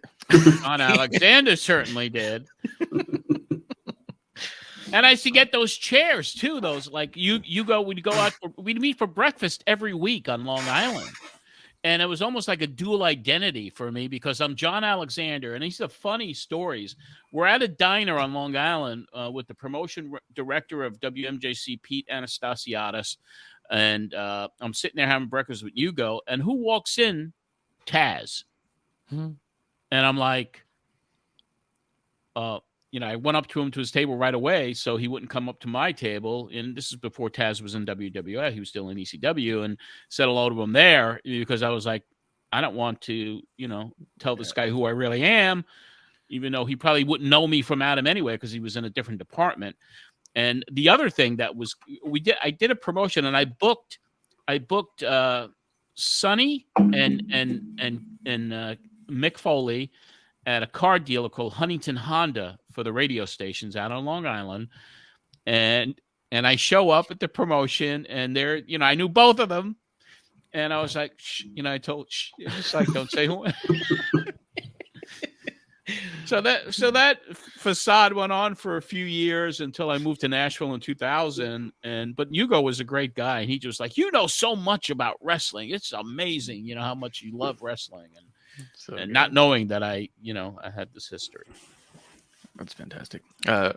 Nate, did you have any questions about what that caller said or any of that? I was it's just ironic. Recently, I was watching some old episodes of WWF Superstars from late '92, and maybe even early '93. I don't remember, but it's ironic that it was so funny to me that the day that the altercation happened with Nails and Vince McMahon on WWF TV, they used to do the WWF update, with me and Gene Okerlund, and it was brought to you by WWF Magazine. On the cover of WWF Magazine at that time was Nails and The Undertaker face to face, because that was going to be the next big program for The Undertaker, was to face it off against Nails. And instead we got Giant Gonzalez. But I just thought that was ironic, that at that time he's on the cover of the WWF Magazine and out he goes. Yeah. Yeah. Wow. I guess we got a few more clips here, right, Marsh? We got one more caller. This is one where the Narcissist and the Narcissist are both pronounced separately, and you give an explanation. Do you want me to play the Bobby the Brain Heenan promo that I have where he specifically says Narcissist? Yeah, why not? Because I'm getting shit now on Facebook. People are like, how do you not know what that is? And I'm like, all right, yeah, that's good. So at least I'm not the only idiot, and me and Donnie Libel can rest easy knowing that we were not the only people that said that. Because this was sent to us by a listener. Okay. He was like, look what I found. No kidding. Yep. Well, Mr. Perfect, old pal, we're just about a week away from the Royal Rumble. And by now, Ric Flair has proved to you and to all those ham and eggers that you're anything but perfect.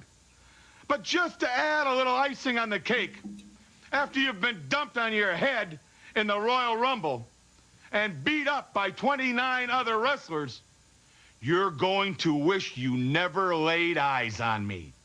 And when I unveil Narcissus, no one will believe their eyes. This man has every right to be in love with himself. Because unlike you, Perfect, there is not, and I'll say it again, not a blemish on his body. There is not an evil backstabbing thought in his mind. He possesses the most magnificent physique known to man, with symmetry beyond being perfect, with definition a Greek god would be proud of. His muscular mass is so vast, he appears to be armor-plated. His refined good looks would compare to a mythical Adonis. So get ready, Perfect. Get ready, all you pretzel-eating, beer-guzzling, pock-marked face couch potatoes, and wait until you see and get a load of Narcissus. I feel vindicated. If Bobby the Brain says it, how are you not gonna? That was his. I think that was the promo that introduced who he even was. Yep. So that's where we probably saw it first, and that's where we got the pronunciation, and now that mystery has been solved. Yep. Thank you. Let's play this caller, because a caller asks about Lex Luger, and you go into a little bit of extra details about it. Right before, though, he does ask about Ric Flair. So there's a little bit about Flair and Muta, and then we get into the Lex Luger thing, which I think was really interesting, which is also kind of funny because it's right after you got vindicated. It sounds like they're shifting. So I like it. Let's go to Adam from Levittown. Adam will be next here. Adam, how you doing? Hello. Hello. Hello. Hey, Adam. Hey, John. How you doing? Okay. A couple of questions for you. When is that Slam Jam WWF album coming out? Well, it's been out over in Europe. Matter of fact, it went up to number 4 on the charts over there. Don't know when it's going to be released here. Because they played a video from it, but we haven't heard from it since. Well, I would go to a record store that specializes in imports. It's on Arista Records, and check it out. But it has not been released officially here. Oh, okay. When he comes into WCW, how do you think they'll use Flair? Do you think that he'll get the NWA title? Oh, yeah, I think that's without a doubt. He's going to get that title back that he had lost, or that was taken away from him back in June, July of 1991. The plan is right now, I think, Muta to lose it to Wyndham, and then Flair taking it against Wyndham in May. That would be good. But I'm sure that he'll get the title. That would be excellent. Yeah. One more thing. There were rumors going around that Luger wasn't happy already. And No, he's not. He's not happy with the name. See, what McMahon does, okay, is anytime a new performer comes into that company, regardless of his stature, well, Ric Flair was an exception to the rule. He will change it. He will give them a nickname. He will so he can market it and copyright it and trademark it, and try to make the wrestler lose their identity. So if they ever leave the company, they've lost their market value. For example, Luger, he was just going to call him Narcissist, and Luger just did not want to go along with that. And Luger had enough power because he was coming in, and McMahon does plan to push him tremendously, that he was able to have McMahon drop that exclusive calling him Luger, like Narcissist, and now they're calling him the Narcissist, and he's not even happy with that, I don't believe. I don't understand why they just can't call him the total package like they used to. Well, see, that's identifying him with somebody that he used to be down in WCW. McMahon wants to trademark his own characters so he can market them.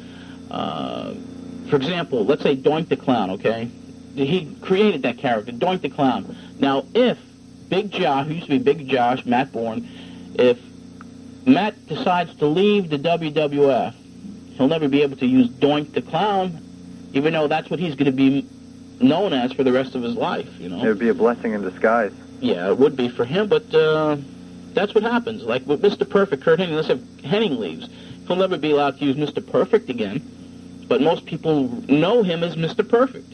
So if he goes and wants to wrestle on the independent scene, he'll have to call himself Kurt Hennig and not Mr. Perfect, and most casual fans will identify him as just Mr. Perfect, Yeah, it's like what the Warriors going through, right? The Warriors going through hell right now, and it's going to get sticky, and I make a prediction right here that in the next month, you're going to see some mainstream publicity regarding the Ultimate Warrior, the man formerly known as the Ultimate Warrior, and this lawsuit that's going to garner a ton of mainstream publicity just based on the players that are now involved in this situation.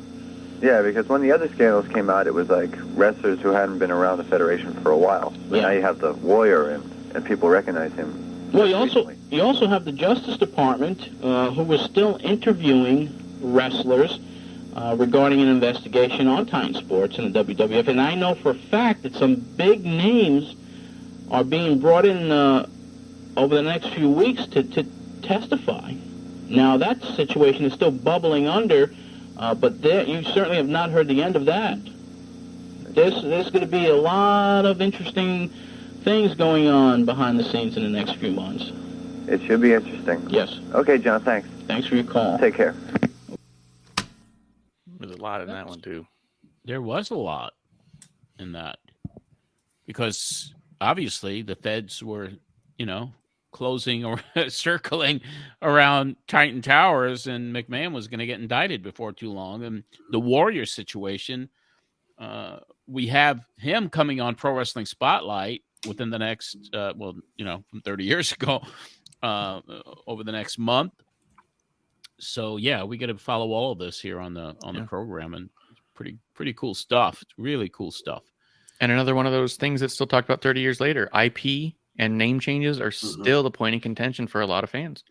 That is correct. Still to this day.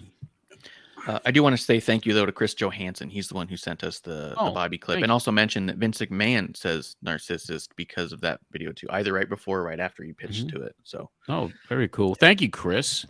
And Nate, I want to thank you, man. I want to thank you for being a producer-level patron for us, and We'll have you back again 3 more times this year. So we appreciate it. And I would like you to plug your podcast and how people can find you on social media. Sure. I have a couple of shows, one of which is called the We Can't Wrestle podcast. The name is because it stems from the fact that I have such respect for pro wrestlers that to me the most disrespectful chant is when someone chants "you can't wrestle," especially when they're sitting in the stands also not being able to wrestle. You may see a wrestler you don't like, but they are wrestling and you are not. So, but anyway, that's neither here nor there. It is the We Can't Wrestle podcast, which I was lucky enough to have John as a guest a couple of weeks ago, and I appreciate that. A lot of fun. It's many different things. Some weeks it's comedic. Other weeks, I love the history of the business. So a lot of times we'll go back and talk about an old show or maybe review an old pay-per-view or anything like that. Or sometimes it's just me and the guys. We got a top 10 this, top 10 that, what have you.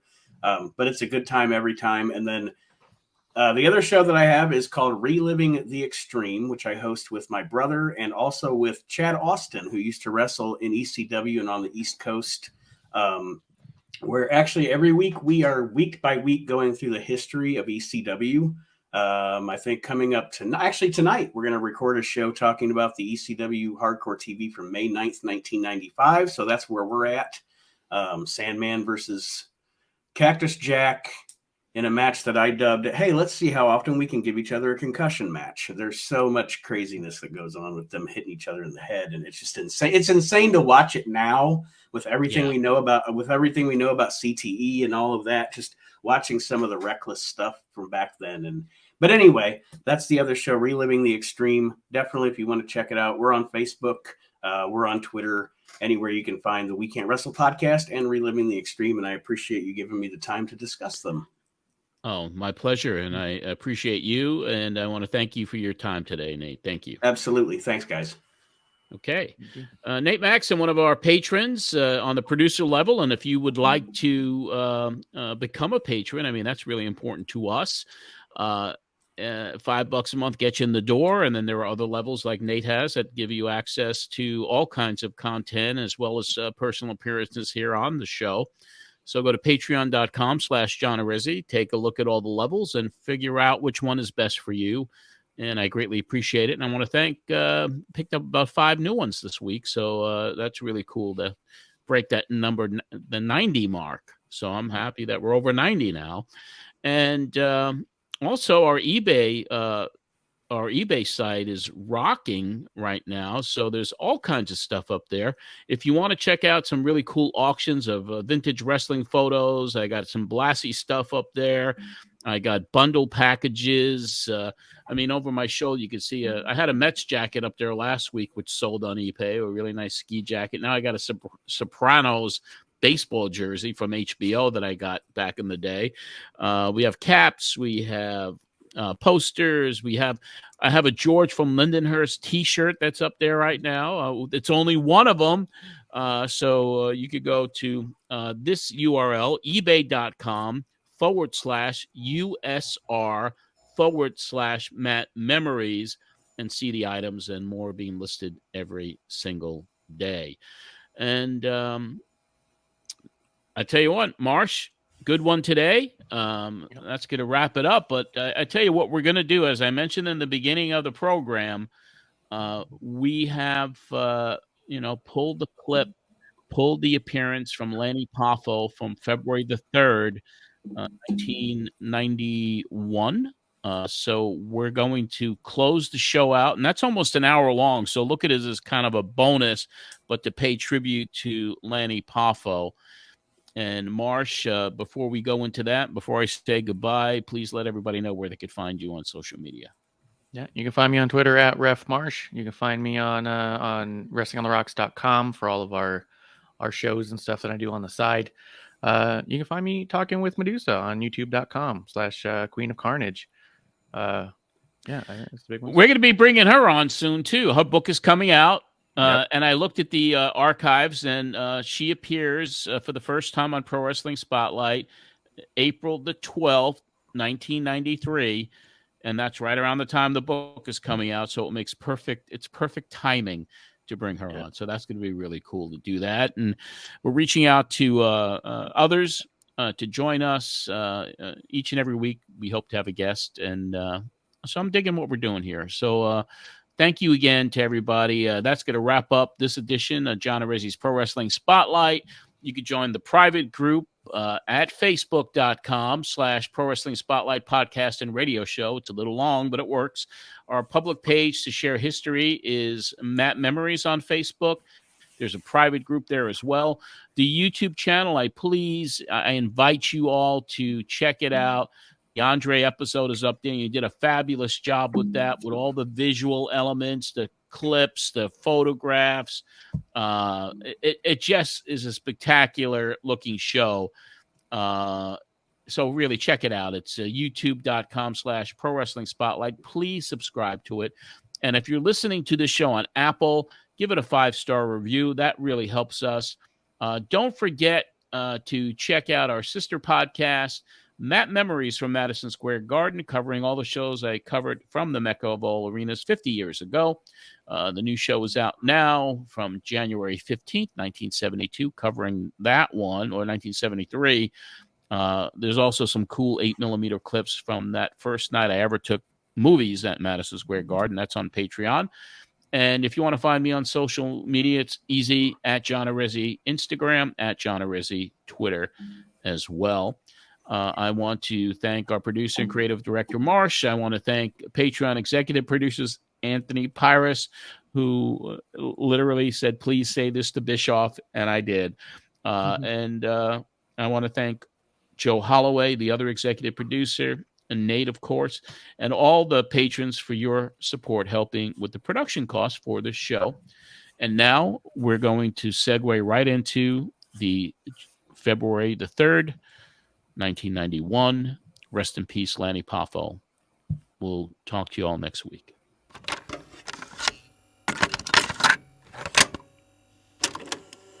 Controversy, Dave, and I hope right now, if you don't mind, we're going to bring on Lanny Poffo with us. Sure. Lanny, are you with us? Yes, I am. Hello. How are you this morning? Very well, thank you. We're on the line with Dave Meltzer, and you've been listening to the conversation, and we're getting into the facts surrounding this year's WrestleMania and the distaste a lot of the mainstream media has shown for it. And I'd like to get both your gentlemen's opinion of as far as what the World Wrestling Federation is doing regarding this main event at WrestleMania and the events leading up to it. And Dave, we'll start off with you, and then we'll get to Lanny. Okay, well, personally, the whole thing with Sergeant Slaughter as champion, that's just professional wrestling to me.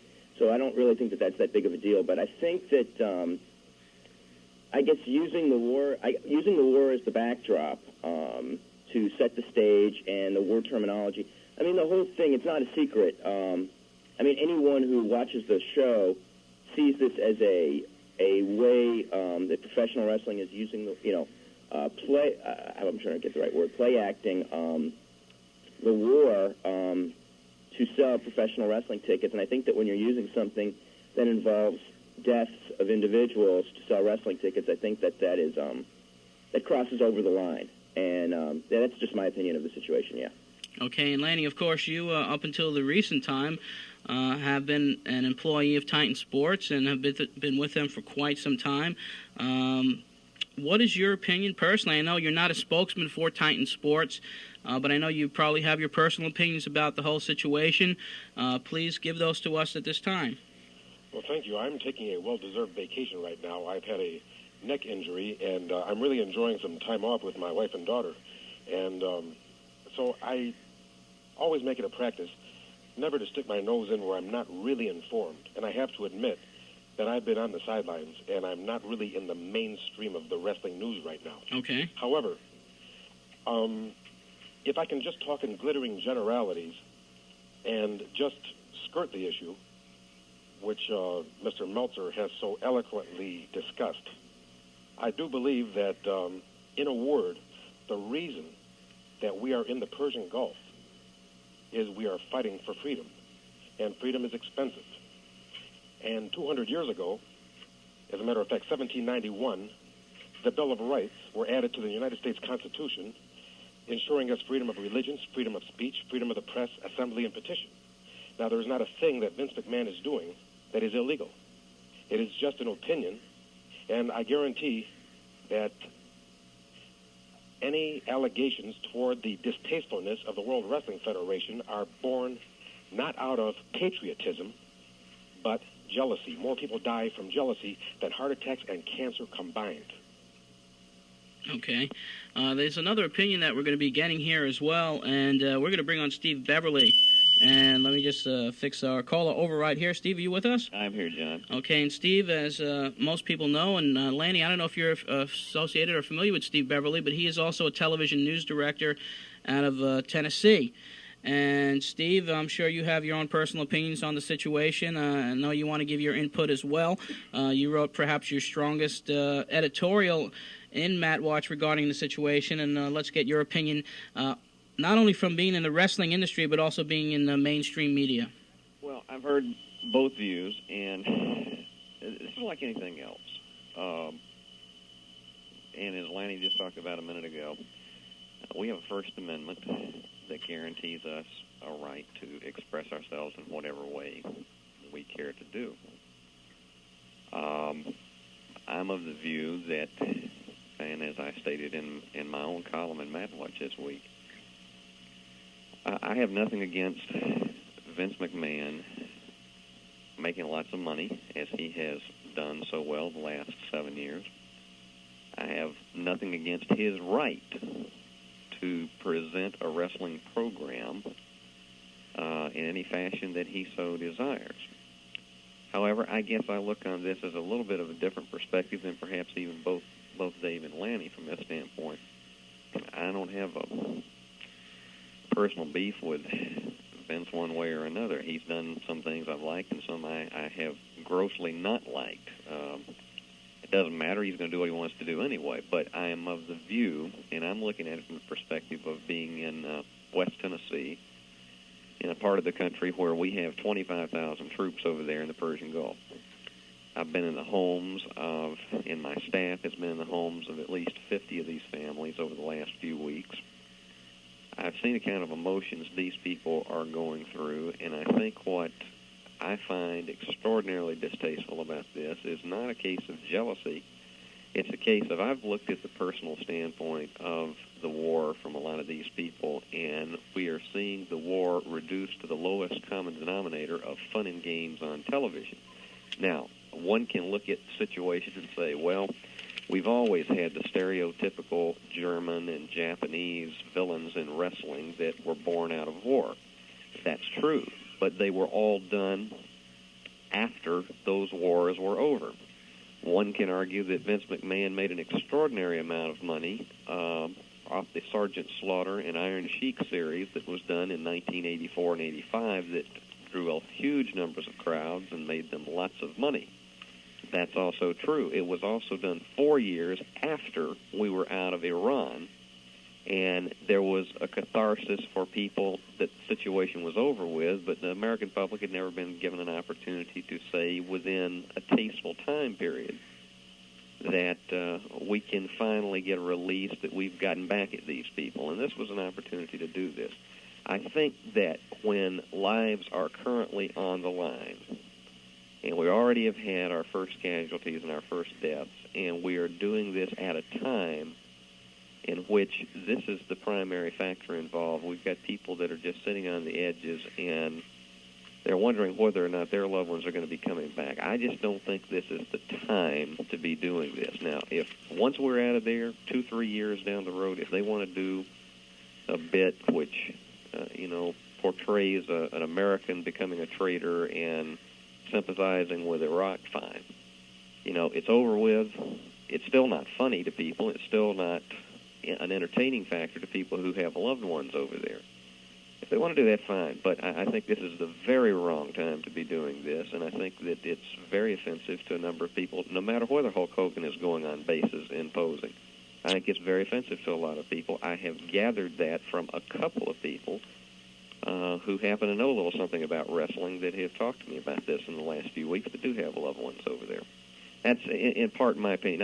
I think that wrestling has always been successful because of its ability to become a liaison with topical events. Sometimes the excesses of that.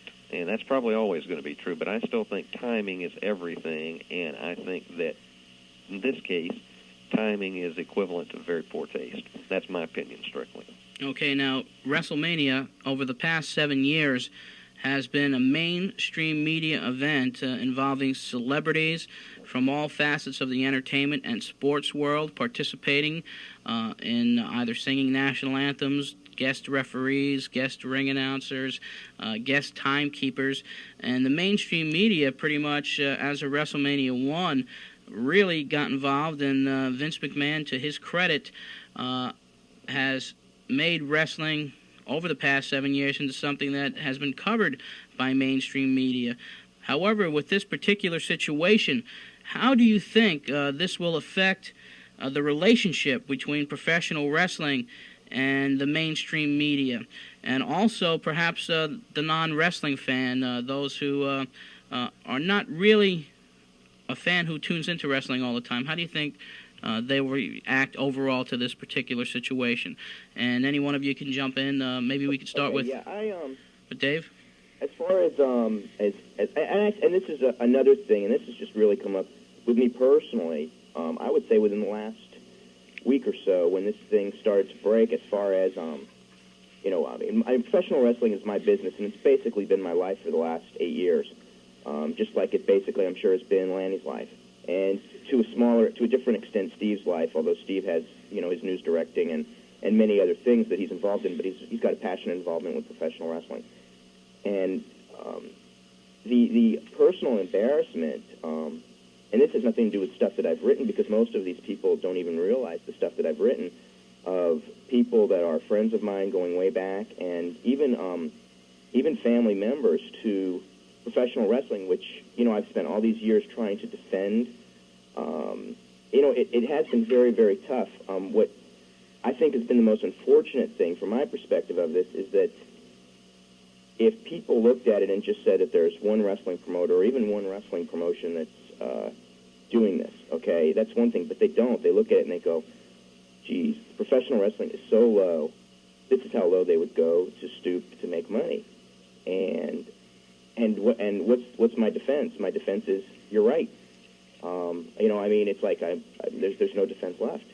So as far as like people who are casual wrestling fans, or not even wrestling fans that look at this, the way they view it, it's a sad situation for the entire business of professional wrestling. I think that that's unfair, because I know that from my own perspective, the vast, vast majority of people that I've spoken with within the professional wrestling business are vehemently against this idea, including many people within the World Wrestling Federation.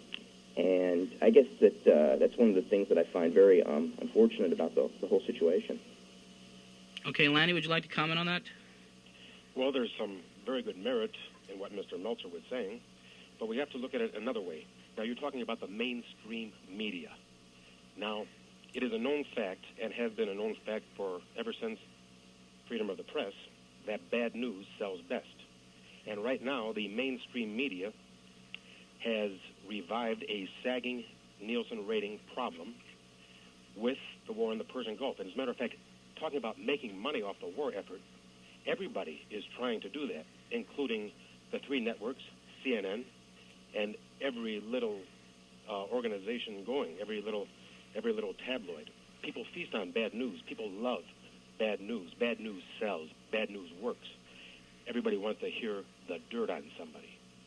Now, it is my feeling that when we point a finger at somebody, there are three fingers pointing back at us.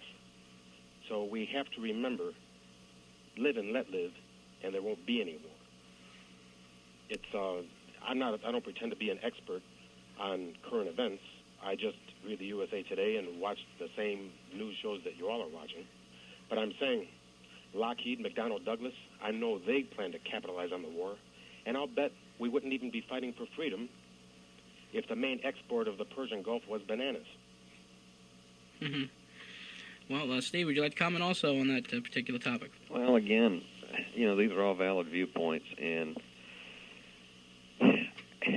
let me come back at it from another way. And there's one thing that I'll take a mild issue with Lanny with. It's a case of there are probably some news entities, and I know this is not really a discussion this morning on the merits of the news business with the war, although it's kind of evolved into this, but from someone who is a news director from a television station, let me tell you that there actually are a lot more monies being cost to television stations around the country and to the networks.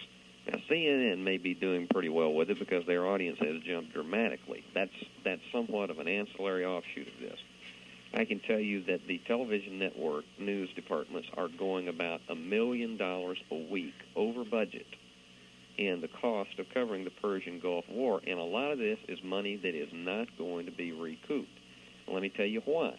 Part of it is because it wasn't budgeted, and second off, because the war was an unforeseen event until the third quarter of this year when budgets were already developed. Second off, there have been at least 12 national advertisers, big-name advertisers such as Procter & Gamble, a number similar, that have withdrawn advertising from television newscasts, both at the network and local level, for anything that is even remotely associated with war. We've had faxes at our station telling us they don't even want to be placed in breaks that are before or after the newscasts. This is money we won't get back if they've made national buys on our newscasts. There are a number of local advertisers that are all around the country pulling their advertising in general from television stations because they're nervous about the economy until the time this develops. Even in the case of CNN, there are fewer commercials being run, which means they're not making the same kind of revenue that they would have been if they ran their normal commercial load on the Gulf coverage. So I think it's easy to say that we're all making money off of this situation when in fact that is totally not true from a standpoint of we've had more advertisers who have pulled out of coverage because they don't want to be associated with anything that remotely resembles war that would give the public the impression that they're advocating it.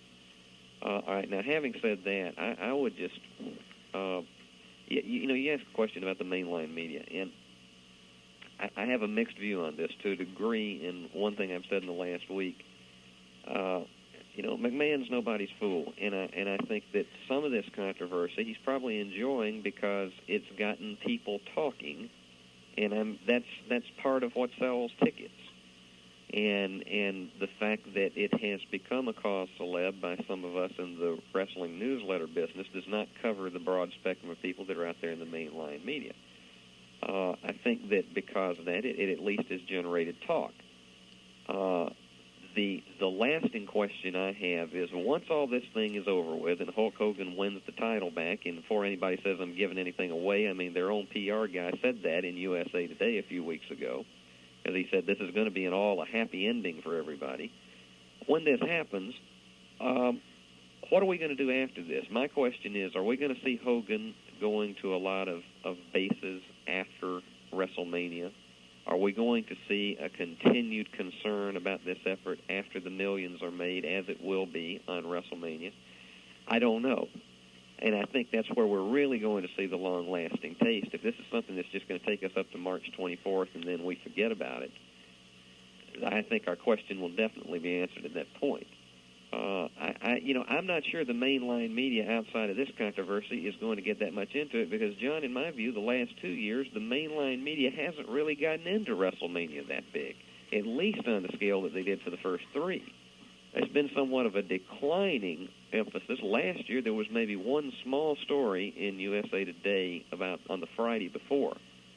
But I think there's been somewhat of a declining interest in WrestleManias as far as the mainline media is concerned, and I'm not sure that, this may revive it to a degree, but I'm not sure you're going to find it in every paper in the country.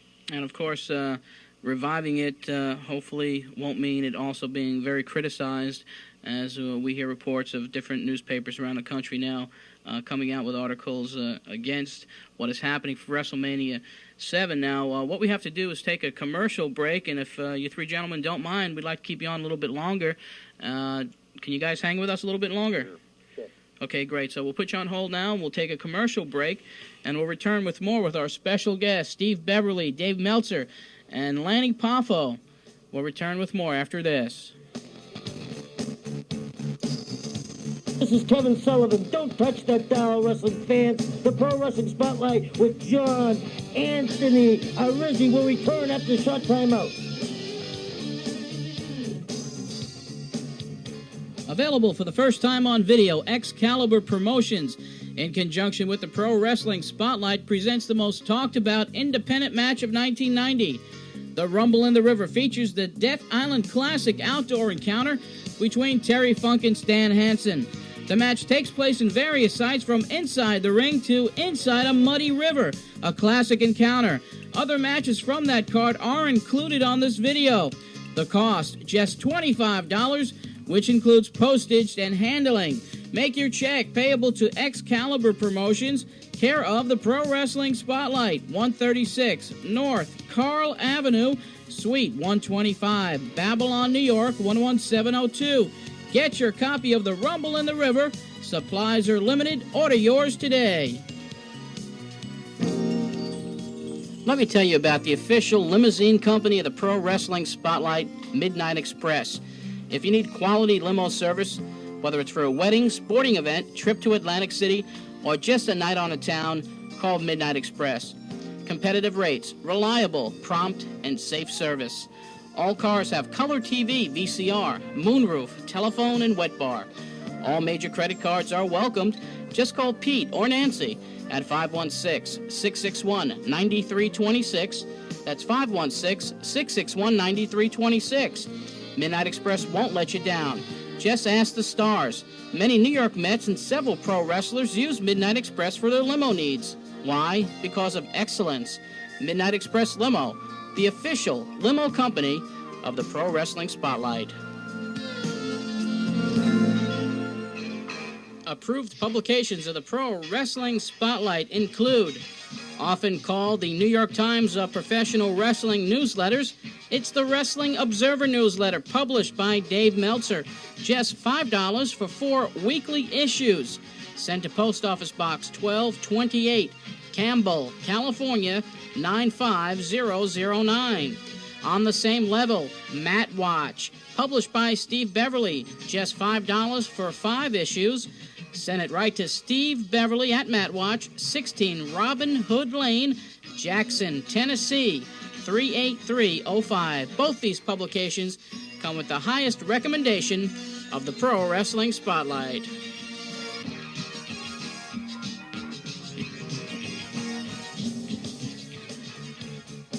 Hi, this is Woman, and you're listening to Pro Wrestling Spotlight on 1240 WBAB AM.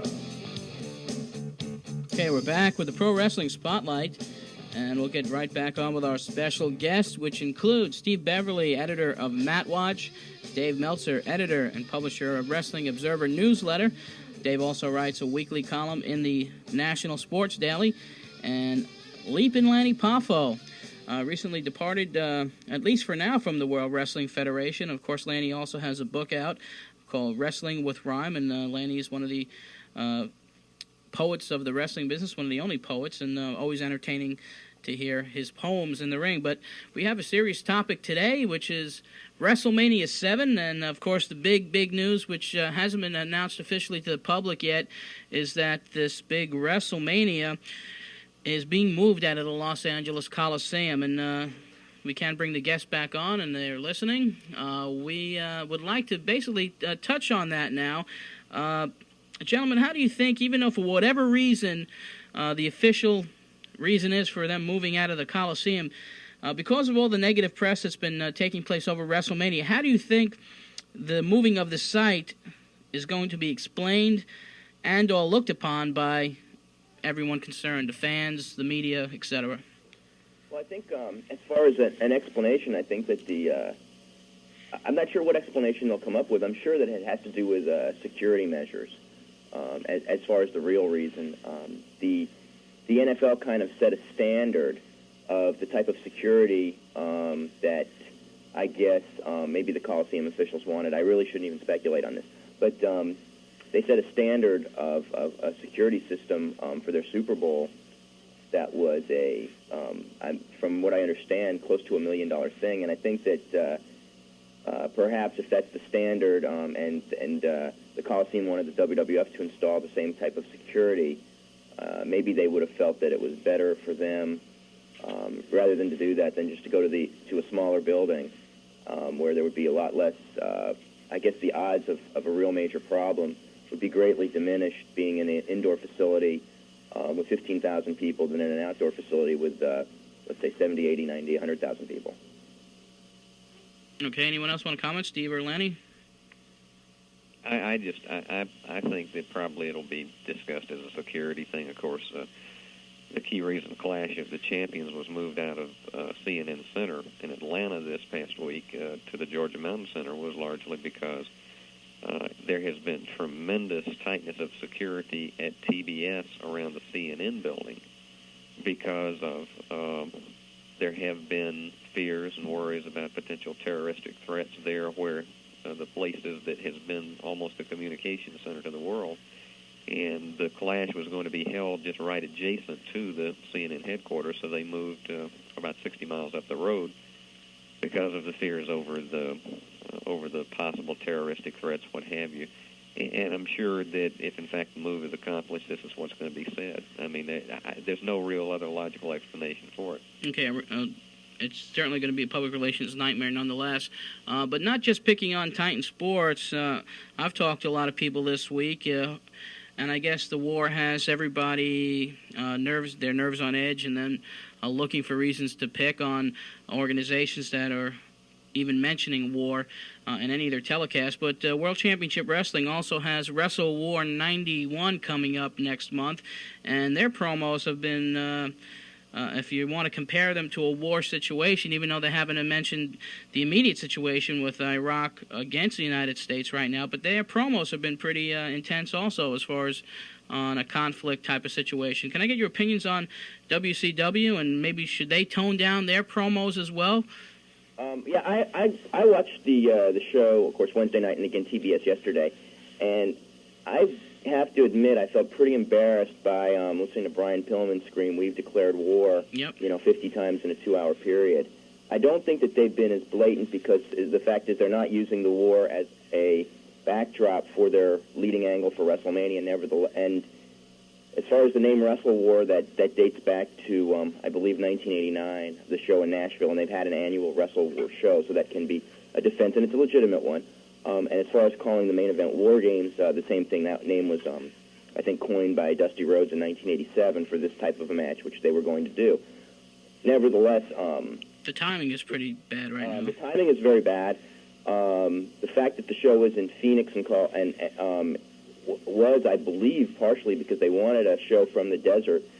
So it was, in a sense, there was some exploiting of the tension and the conflict and everything like that involved in it. And I really think that those, the commercials, I think, are in bad taste, and I think that they should pull those commercials.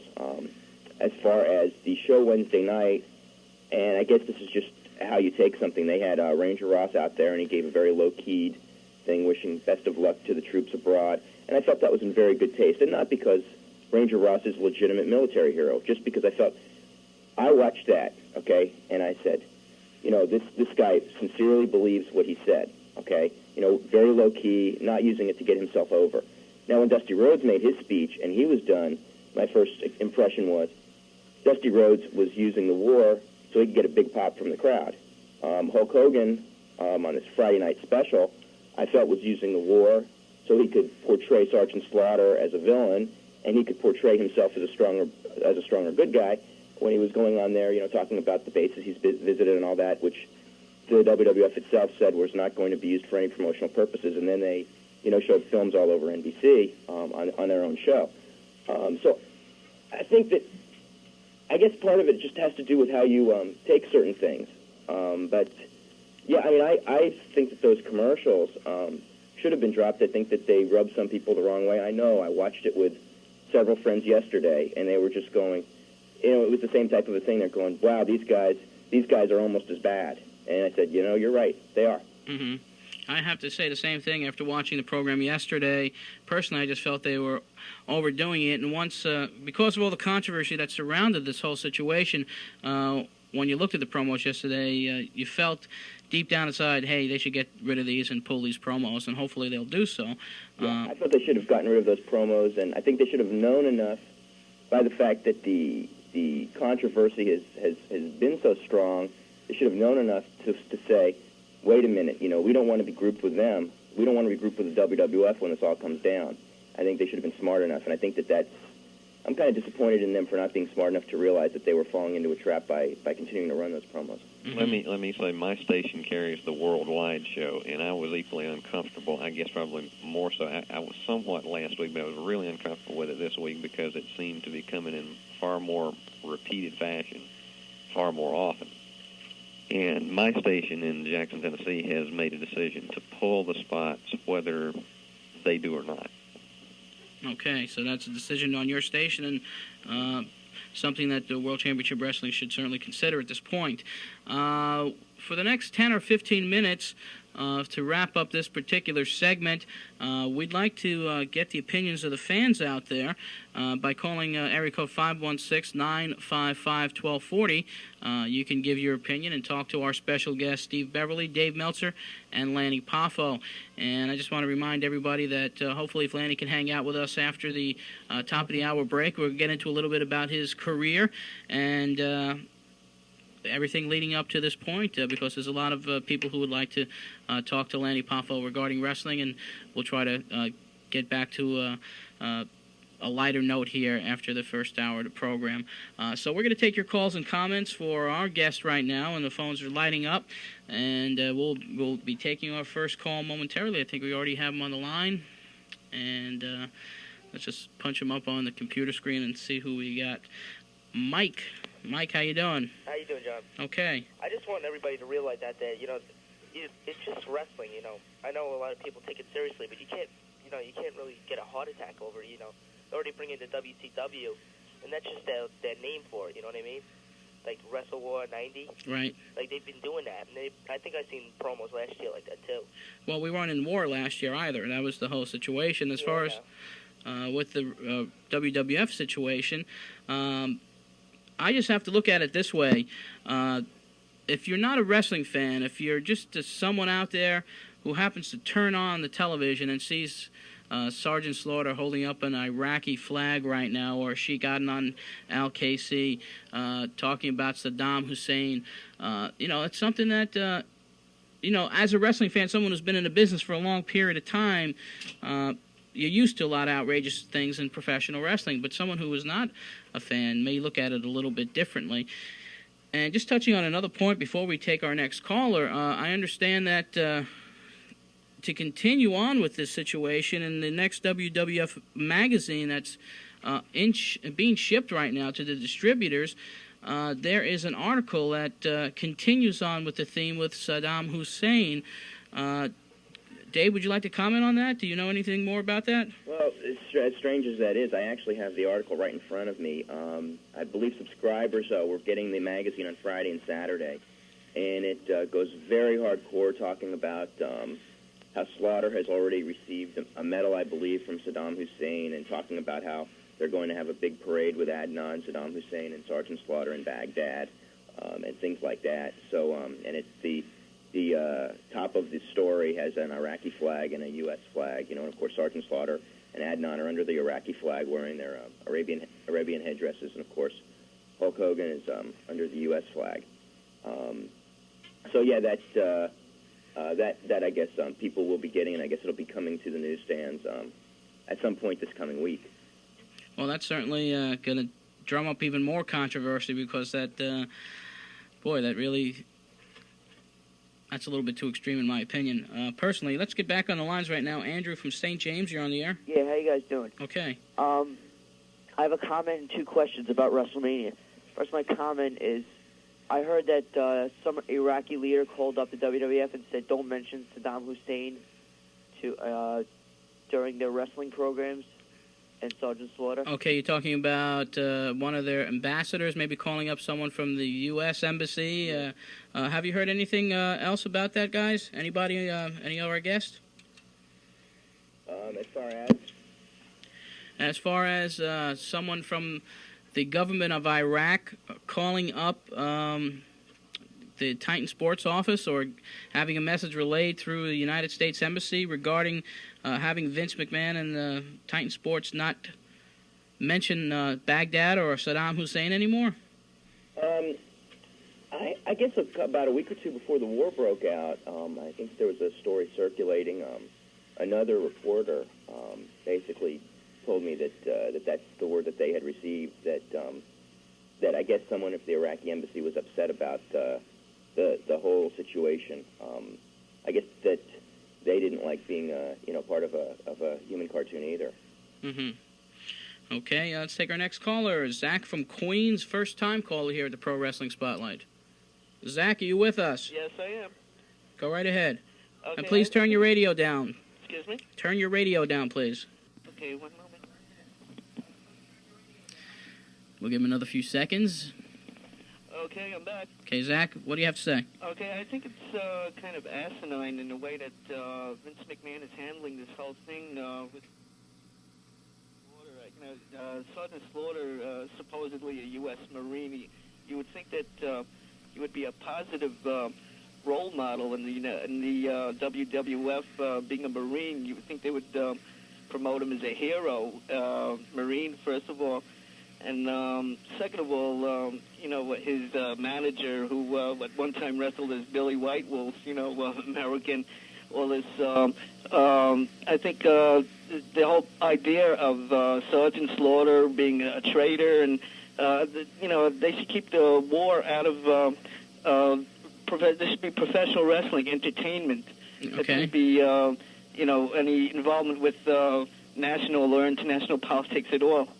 Well, of course, that's your opinion. And as far as the Slaughter situation, I think if Sergeant Slaughter had his preference when returning to the WWF, he would have been portrayed as he was in the past, and that's as America's hero. Anybody want to comment on that? Any of our guests? Okay, let's take another call. And for our guests here, we're talking about WrestleMania 7. We have Joel from Brooklyn. Joel, how you doing? Hi, John. Okay. Just a question for you and the panel of guests. Everybody knows right now that we're in a wrestling recession, and I was just wondering what the guests think that if we weren't in a recession and if business was booming just like it was back in '85, do you think they'd still be running this angle? Okay, any comments? That's again, that's very, very hard to say. I think it's a catalyst. I think without question it's a catalyst for it, because this has been a very bad year for the wrestling business, comparatively speaking, to years past. It's a disastrous year for some promotions. And I think for McMahon, it has been borderline a disastrous year compared to the kind of mega profits he's made in the past. And I think it was definitely a catalyst. Whether he would have not done it if wrestling were not in a recession, and business in general was not in a recession, I don't know. I can't answer that question because, he's been a master of outrageous storylines before. He may have done it anyway, thinking that if business was good, it would be even better if he did it. That's a question I think only he can answer. Okay, and I know, Dave, I heard you in the background saying that you had a hard time hearing. I think that's when we get too many people on the line, it loses some of its surge in power here, but we'll try to relay the questions to you. Let's take one more call on this topic today. We'll take a call from Princeton, New Jersey. Eddie, you're on the air. Hi, John. How's it going? Okay. Great show. I just have a comment. I guess like what you guys been talking about, it comes down to money. And I've been to every WrestleMania, and I think this is going to be the first year. I got the tickets already, but I think this is going to be the first year I'm going to miss it. My wife is concerned with the security. Mm-hmm. And you've gone to all the other WrestleManias yourself personally? Excuse me? You've gone to all the other WrestleManias, Yes, you're saying? I have. So this will be the first time, based on security, that you won't be taking that trip out to L.A.? Right. Well, that is, I guess that's a concern of many, many people who might be traveling to Los Angeles, and not only for this particular show, Eddie, but for all sporting events and even overseas travel and vacations. A lot of people are concerned right now because of the state of the world, and you can't blame them for that.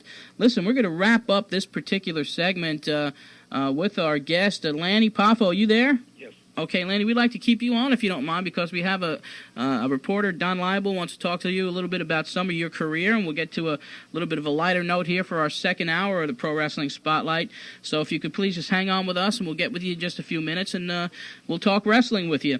And, of course, Steve Beverly and Dave Meltzer, not to exploit your particular endeavors, but we would like to thank both of you for coming on with us, and we'd like you both to give quick plugs for your newsletters, and I know you also have your annual yearbooks also coming out. So let's start off with Dave Meltzer. And Dave, tell us a little bit more about Wrestling Observer newsletter and prices, and also the availability of your yearbook coming out. Okay, it's Observer's a weekly publication. It's 10 pages, just covering, I guess, news from all over the wrestling world, and it's $5 for 4 issues. And the address is Wrestling Observer Newsletter, Box 1228, Campbell, California 95009. And I have a yearbook that should be coming out at some point, probably in about a month. But I actually haven't set a price for it yet. Okay. And Steve Beverly from Matt Watch. Well, I'm weekly as well, and I cover predominantly the television side of pro wrestling, and if you're interested for a sample issue, you can send me a self-addressed stamped envelope to this address, Matt Watch, 16 Robin Hood Lane, Jackson, Tennessee, 38305. And the yearbook is called the Matt Watch 1990 Annual, What Went Wrong? And it is available from the same address for $12, and I hope to have it out this week. Okay, great. Gentlemen, Dave and Steve, continued success, and we appreciate the time you've given us today to talk about this important subject in pro wrestling today. Thank you, Dave, and thank you, Steve. Thank you, John. Okay, take care now. Okay, and we're still with Lanny Poffo. Lanny, just hang in there with us. We're going to take a news break in just a couple of minutes. But before we even get into our news break, for all the fans out there, we do want to mention the bus trip that we'll be taking, and that'll be on Saturday, March the 2nd at 7:30 p.m. That'll be to Philadelphia for the Tri-State Wrestling Alliance card called Winter Challenge 2. Saturday, March 2nd, 7:30 p.m. We are filling up the bus right now. A lot of people are calling in and making their reservations and their payments for this particular bus trip. We always have a great time on our bus trips, and let me give you the card real quick. In an audience participation lumberjack match, Terry Funk will take on Jerry the King Lawler. And a special attraction, Sweet Stan Lane, managed by Jim Cornette, will meet Al Perez. In a match where pins count anywhere in the building, Eddie Gilbert will take on the unpredictable Cactus Jack. Also, a match just added this week in substitution for the Greg Valentine-Ronnie Garvin match, which will not take place now. The match will feature Bam Bam Bigelow meeting Dr. Death Steve Williams, so that should be a good one. Another match which should be very exciting, Abdullah the Butcher meets the original Sheik. And in a barbed wire match, Johnny Hotbody versus Tony Hitman Stetson. A Ringmaster Rumble will also take place, which will be a Battle Royal. And the winner of that Battle Royal will get a chance to meet the Tri-State Wrestling Alliance champion DC Drake later that evening. And, of course, DC Drake is managed by Woman. We have tickets going out right now. There's 2 different prices for this bus trip.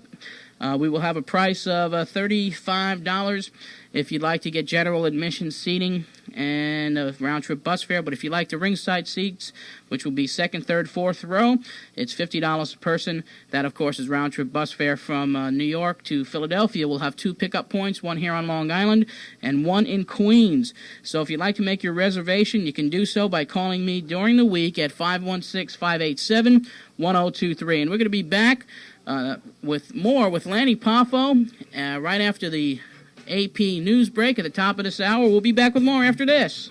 12:40 a.m. news time, 11:05. The following program is furnished by John Arizzi. Available for the first time on video, Excalibur Promotions, in conjunction with the Pro Wrestling Spotlight, presents the most talked about independent match of 1990.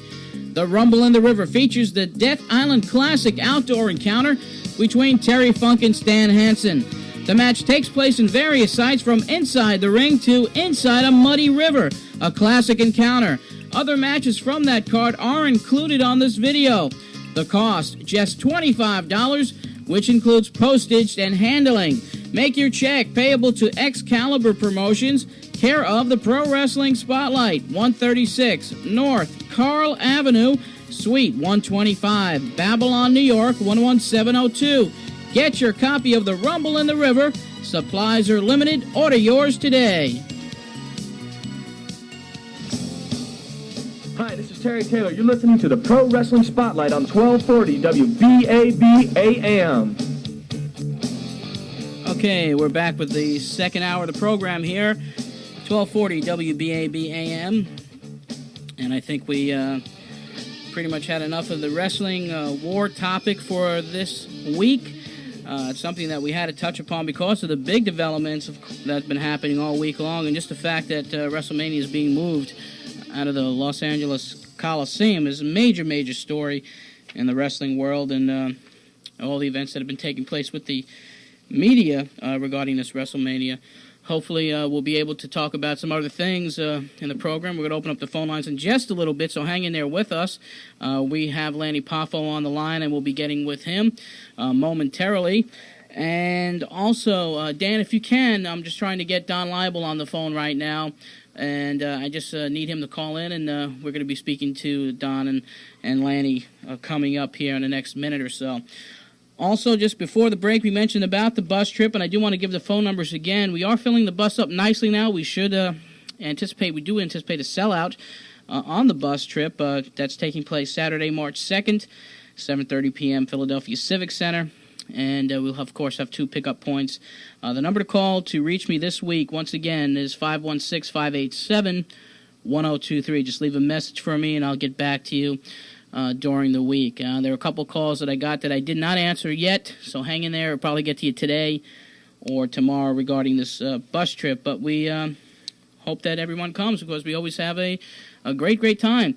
And incidentally, here in the studio now, we could talk, or at least mention that these brothers are here, Fred and Phil Schreiber, and of course everyone out there who is familiar with Howard Stern and the Howard Stern television show and radio program know this gentleman is Fred the Elephant Boy, and Fred is, of course, always comes on our bus trips, and Fred is here with us today in the studio, so we'd like to welcome him, and I know he's been very busy because Howard's been setting him up with all kinds of dates on the television and radio. Matter of fact, you were in a skit about the war, Fred, last week on Howard Stern's television show last Saturday on Channel 9, and that was pretty funny. But Fred, welcome, and Phil? Thank you, John. Okay. We're going to get Don Leibel on the phone. Let's first of all bring on Lanny Poffo again. Lanny, you still with us? Yes, I am. Okay, great. Get a little feedback in my headphones here, but we should be all set. And Lanny, we appreciate you spending the time with us today. Of course, you said you were taking a well-deserved vacation. How long were you working full-time up until this recent break? 5.5 years with the World Wrestling Federation. Well, of course, everybody's familiar with you. You come from a great wrestling family. Of course, everybody knows about that. And you have a book that's out right now called Leap and Lanny Wrestling with Rhyme. And tell us how the book all came about. Well, it's, I would say that when I was a sophomore in high school, I was in an honors English class, and I had a teacher, J. Paul Jandries. And he made me stay after class one day, and he says, "You really have a great writing talent. You ought to do something about it." And from there, I went on to all these accelerated English classes, and I graduated high school in '73, and I became a professional wrestler immediately after graduation. And I continued writing poetry as a hobby and as a passion. And not only that, but I like to read other people's poetry. And this is a serious hobby. Became very lucrative for me because wrestling thrives on individuality. And when now some people don't enjoy my poems, but I can say without fear of contradiction that even the lousy ones, the good ones, the lousy ones, they were all written by me. I have no help. Everybody wants to know who writes those. I write them all, even the lousy ones. Okay, and of course you come up with different poems for different appearances in different areas of the country and different situations. When you go into a match, let's say, do you, because I know you usually have a different poem each time you step into the ring, do you just whip them up out of your head before you step into the ring, or how long does it take for you to work on them? Well, it runs in streaks. A lot of times I'm called upon to do a poem and have very little time to prepare. And a lot of people say, "How do you do that?" But I said, well, it's a good thing I'm really a genius. Otherwise, I'd be in serious trouble.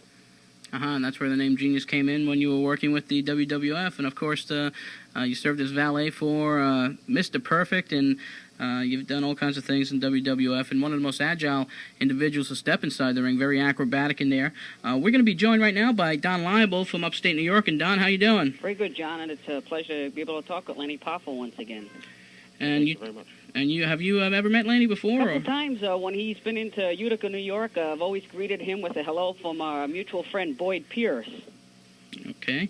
And Don, I know you had some things to talk to about Lanny, and of course you are more or less here our resident pro wrestling historian here. I always know little tidbits about various guests that come on this program, and I'm sure you have some things to talk to about Lanny. So sure, and I'll tell you one thing I know I'm sure Lanny has not thought of in, perhaps 21 years to be exact, mentioning how agile he is in the ring. I'm sure if he remembers back in a magazine in August 1970 issue when he was 14 years old, he had sent his picture in, and I'm sure, Lanny, you may remember this, on the Boys Club page. Yes, and you were talking about how you were working out since you were 7 years old and how your dad was a pro wrestler and your brother was training to be a pro baseball player. And I guess you've been working out quite a while. That's true. I've had a lot of advantages that a lot of people haven't had. I've had good direction in all facets. One thing that always amazes me with the Poffo name is the promotion that you and your family had, the ICW, when you were down in the Kentucky area. You had Ronnie Garvin, then known as the Hands of Stone. You had the Sheik, Bob Orton, One Man Gang, Bob Roop. You had a heck of a talent roster there, but it didn't seem as if you got much publicity. Did you feel that some groups had looked at your promotion as an outlaw group? Well, the word outlaw is kind of a vague terminology. Basically, a lot of the groups that had ostracized us are no longer in business. Having been on the other side of the desk gives me an insight into the problems and an appreciation for Vince McMahon, actually, because while a lot of people point a finger and say, I wouldn't do that if I were him, I have seen him in situations that would crack the average man. Let's face it, he doesn't blink. You're talking about a situation in California. He may have to change buildings because of the security. I have no idea. I'm sure Mr. Meltzer and his constituent were more informed than me, but I know that every time that I've seen him seemingly backed into an ultimatum situation, he handles it like he's 7 feet tall, and no matter what he chooses, he's always criticized, but he always seems to do the right thing. And I just several times had to stand back in amazement at how this man performs under pressure. And I believe that there is absolutely no situation that he cannot outdistance. I've seen, it's amazing how many decisions must be made at the drop of a hat. And some people retire to the powder room, and some people keep fighting. And I believe that this man could just handle about everything. You're speaking about handling everything. If you could give us a synopsis of, there was much talk about when the ICW was in top form that there was a feud between the Poffos and the Jarrett promotions. There was we were in the same area, and a lot of our wrestlers were challenging a lot of their wrestlers, and the challenges were not answered. And then then they smoke a peace pipe, and everything's fine again. The nations do it, people do it, everybody does it. You once had told me the story about how the One Man Gang was discovered, or at least how he received the name. Would you like to elaborate on that? You had once told me that you were the one that discovered the One Man Gang. Well, I don't know if I discovered him, but I remember he came to Combs, Kentucky, right near Hazard, Kentucky, and I saw him come in the ring. I was watching from the dressing room area, and anytime you see a person 7 feet tall, 400 pounds, and he can still walk, and he was a tremendous talent. He's coordinated, he was agile, and I knew that he would be a fantastic success in wrestling, and I was right. It's just that it didn't take a whole lot of insight to realize that, because so few I've seen so many wrestlers, and so few people have such marketability and such talent. It was a very easy decision to make. I don't give myself much credit for discovering him as much as I give him credit for being that marketable. And, of course, One Man Gang is going to be competing again throughout the wrestling world. He is a talented individual. Don, anything else for Lanny at this point? Yeah, one final thing, Lanny. If you could give a comment, a fellow you teamed up with for quite a while, a few years back, George Weinegroff. He is, I had heard, legally blind. He seems to be back wrestling pretty much full-time now down in the Tennessee area. What kind of a wrestler is he like? Well, I think he's, I really have a lot of respect for him because, you know, they say some people are dealt a bad hand in life, and it's how but you have to play your cards as they're dealt. And I think George Weingroff is a phenomenal individual. I really have a lot of respect for him, and I wish him all the best. He's a graduate of the University of Tennessee at Chattanooga. To me, he's a tremendous success, and I have a lot of respect for him as an individual. He is legally visually impaired. That doesn't keep him from accomplishing tasks that I find quite phenomenal, and I really enjoyed teaming up with him. Okay, John. All right, Don, listen, we appreciate you coming on with us today. Don, may I ask you a question? Okay. Thank you. Oh, Don. Yes, John. Lanny wants to ask you a question. Have you heard from Boyd Pierce at all? Yes, I have, and we'll be in touch with you on that, Lanny.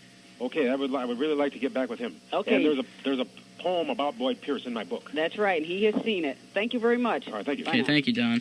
Okay, and Lanny, Don Leibel, as we call him, our wrestling historian here, always comes up with little tidbits about different careers of some of the guests that appear on this program. But getting to your career right now, you are in the middle of a much-needed vacation, as you put it. But also, you've been appearing somewhat on the independent wrestling scene. Can the fans here in the New York and Northeast area look forward to seeing you in the ring up here anytime soon? Well, I was in Staten Island last week, and that's where I met you. And that's Yes. thank you very much for inviting me to be on your fantastic program. My pleasure. I was just kind of sticking my toe into the water to test it, to see how my neck would hold up against competition. Mm-hmm. And, of course, my neck was injured at the hands of the big boss man, and it became an aggravated injury. And then when I had when I wrestled Hulk Hogan, naturally he outweighed me considerably, and I was quite dwarfed in the ring. And if you have any injuries, Hulk Hogan will find them for you. Oh, I'm sure you will. So I've been having a good time. I've been getting the family life that I've been denying my family, and hopefully I'm doing my rehabilitation exercises, and I'm also working on. I believe too. I have a lot of pride in what I do, and I believe that both my physique and my performance fell below World Wrestling Federation standards because of my neck injury.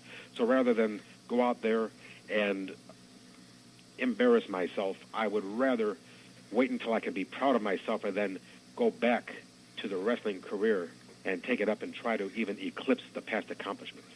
Well, we certainly wish you the best of luck upcoming, and I know we talked earlier this week about Pro Wrestling Spotlight offering the book out to our listeners, and we're going to start that beginning next week. We'll let you know an address and how much the book will cost. It's called Leaping Lanny, Wrestling with Rhyme, and hopefully a special deal can be made where people who order this book, can this be personally autographed as we send out orders, Lanny?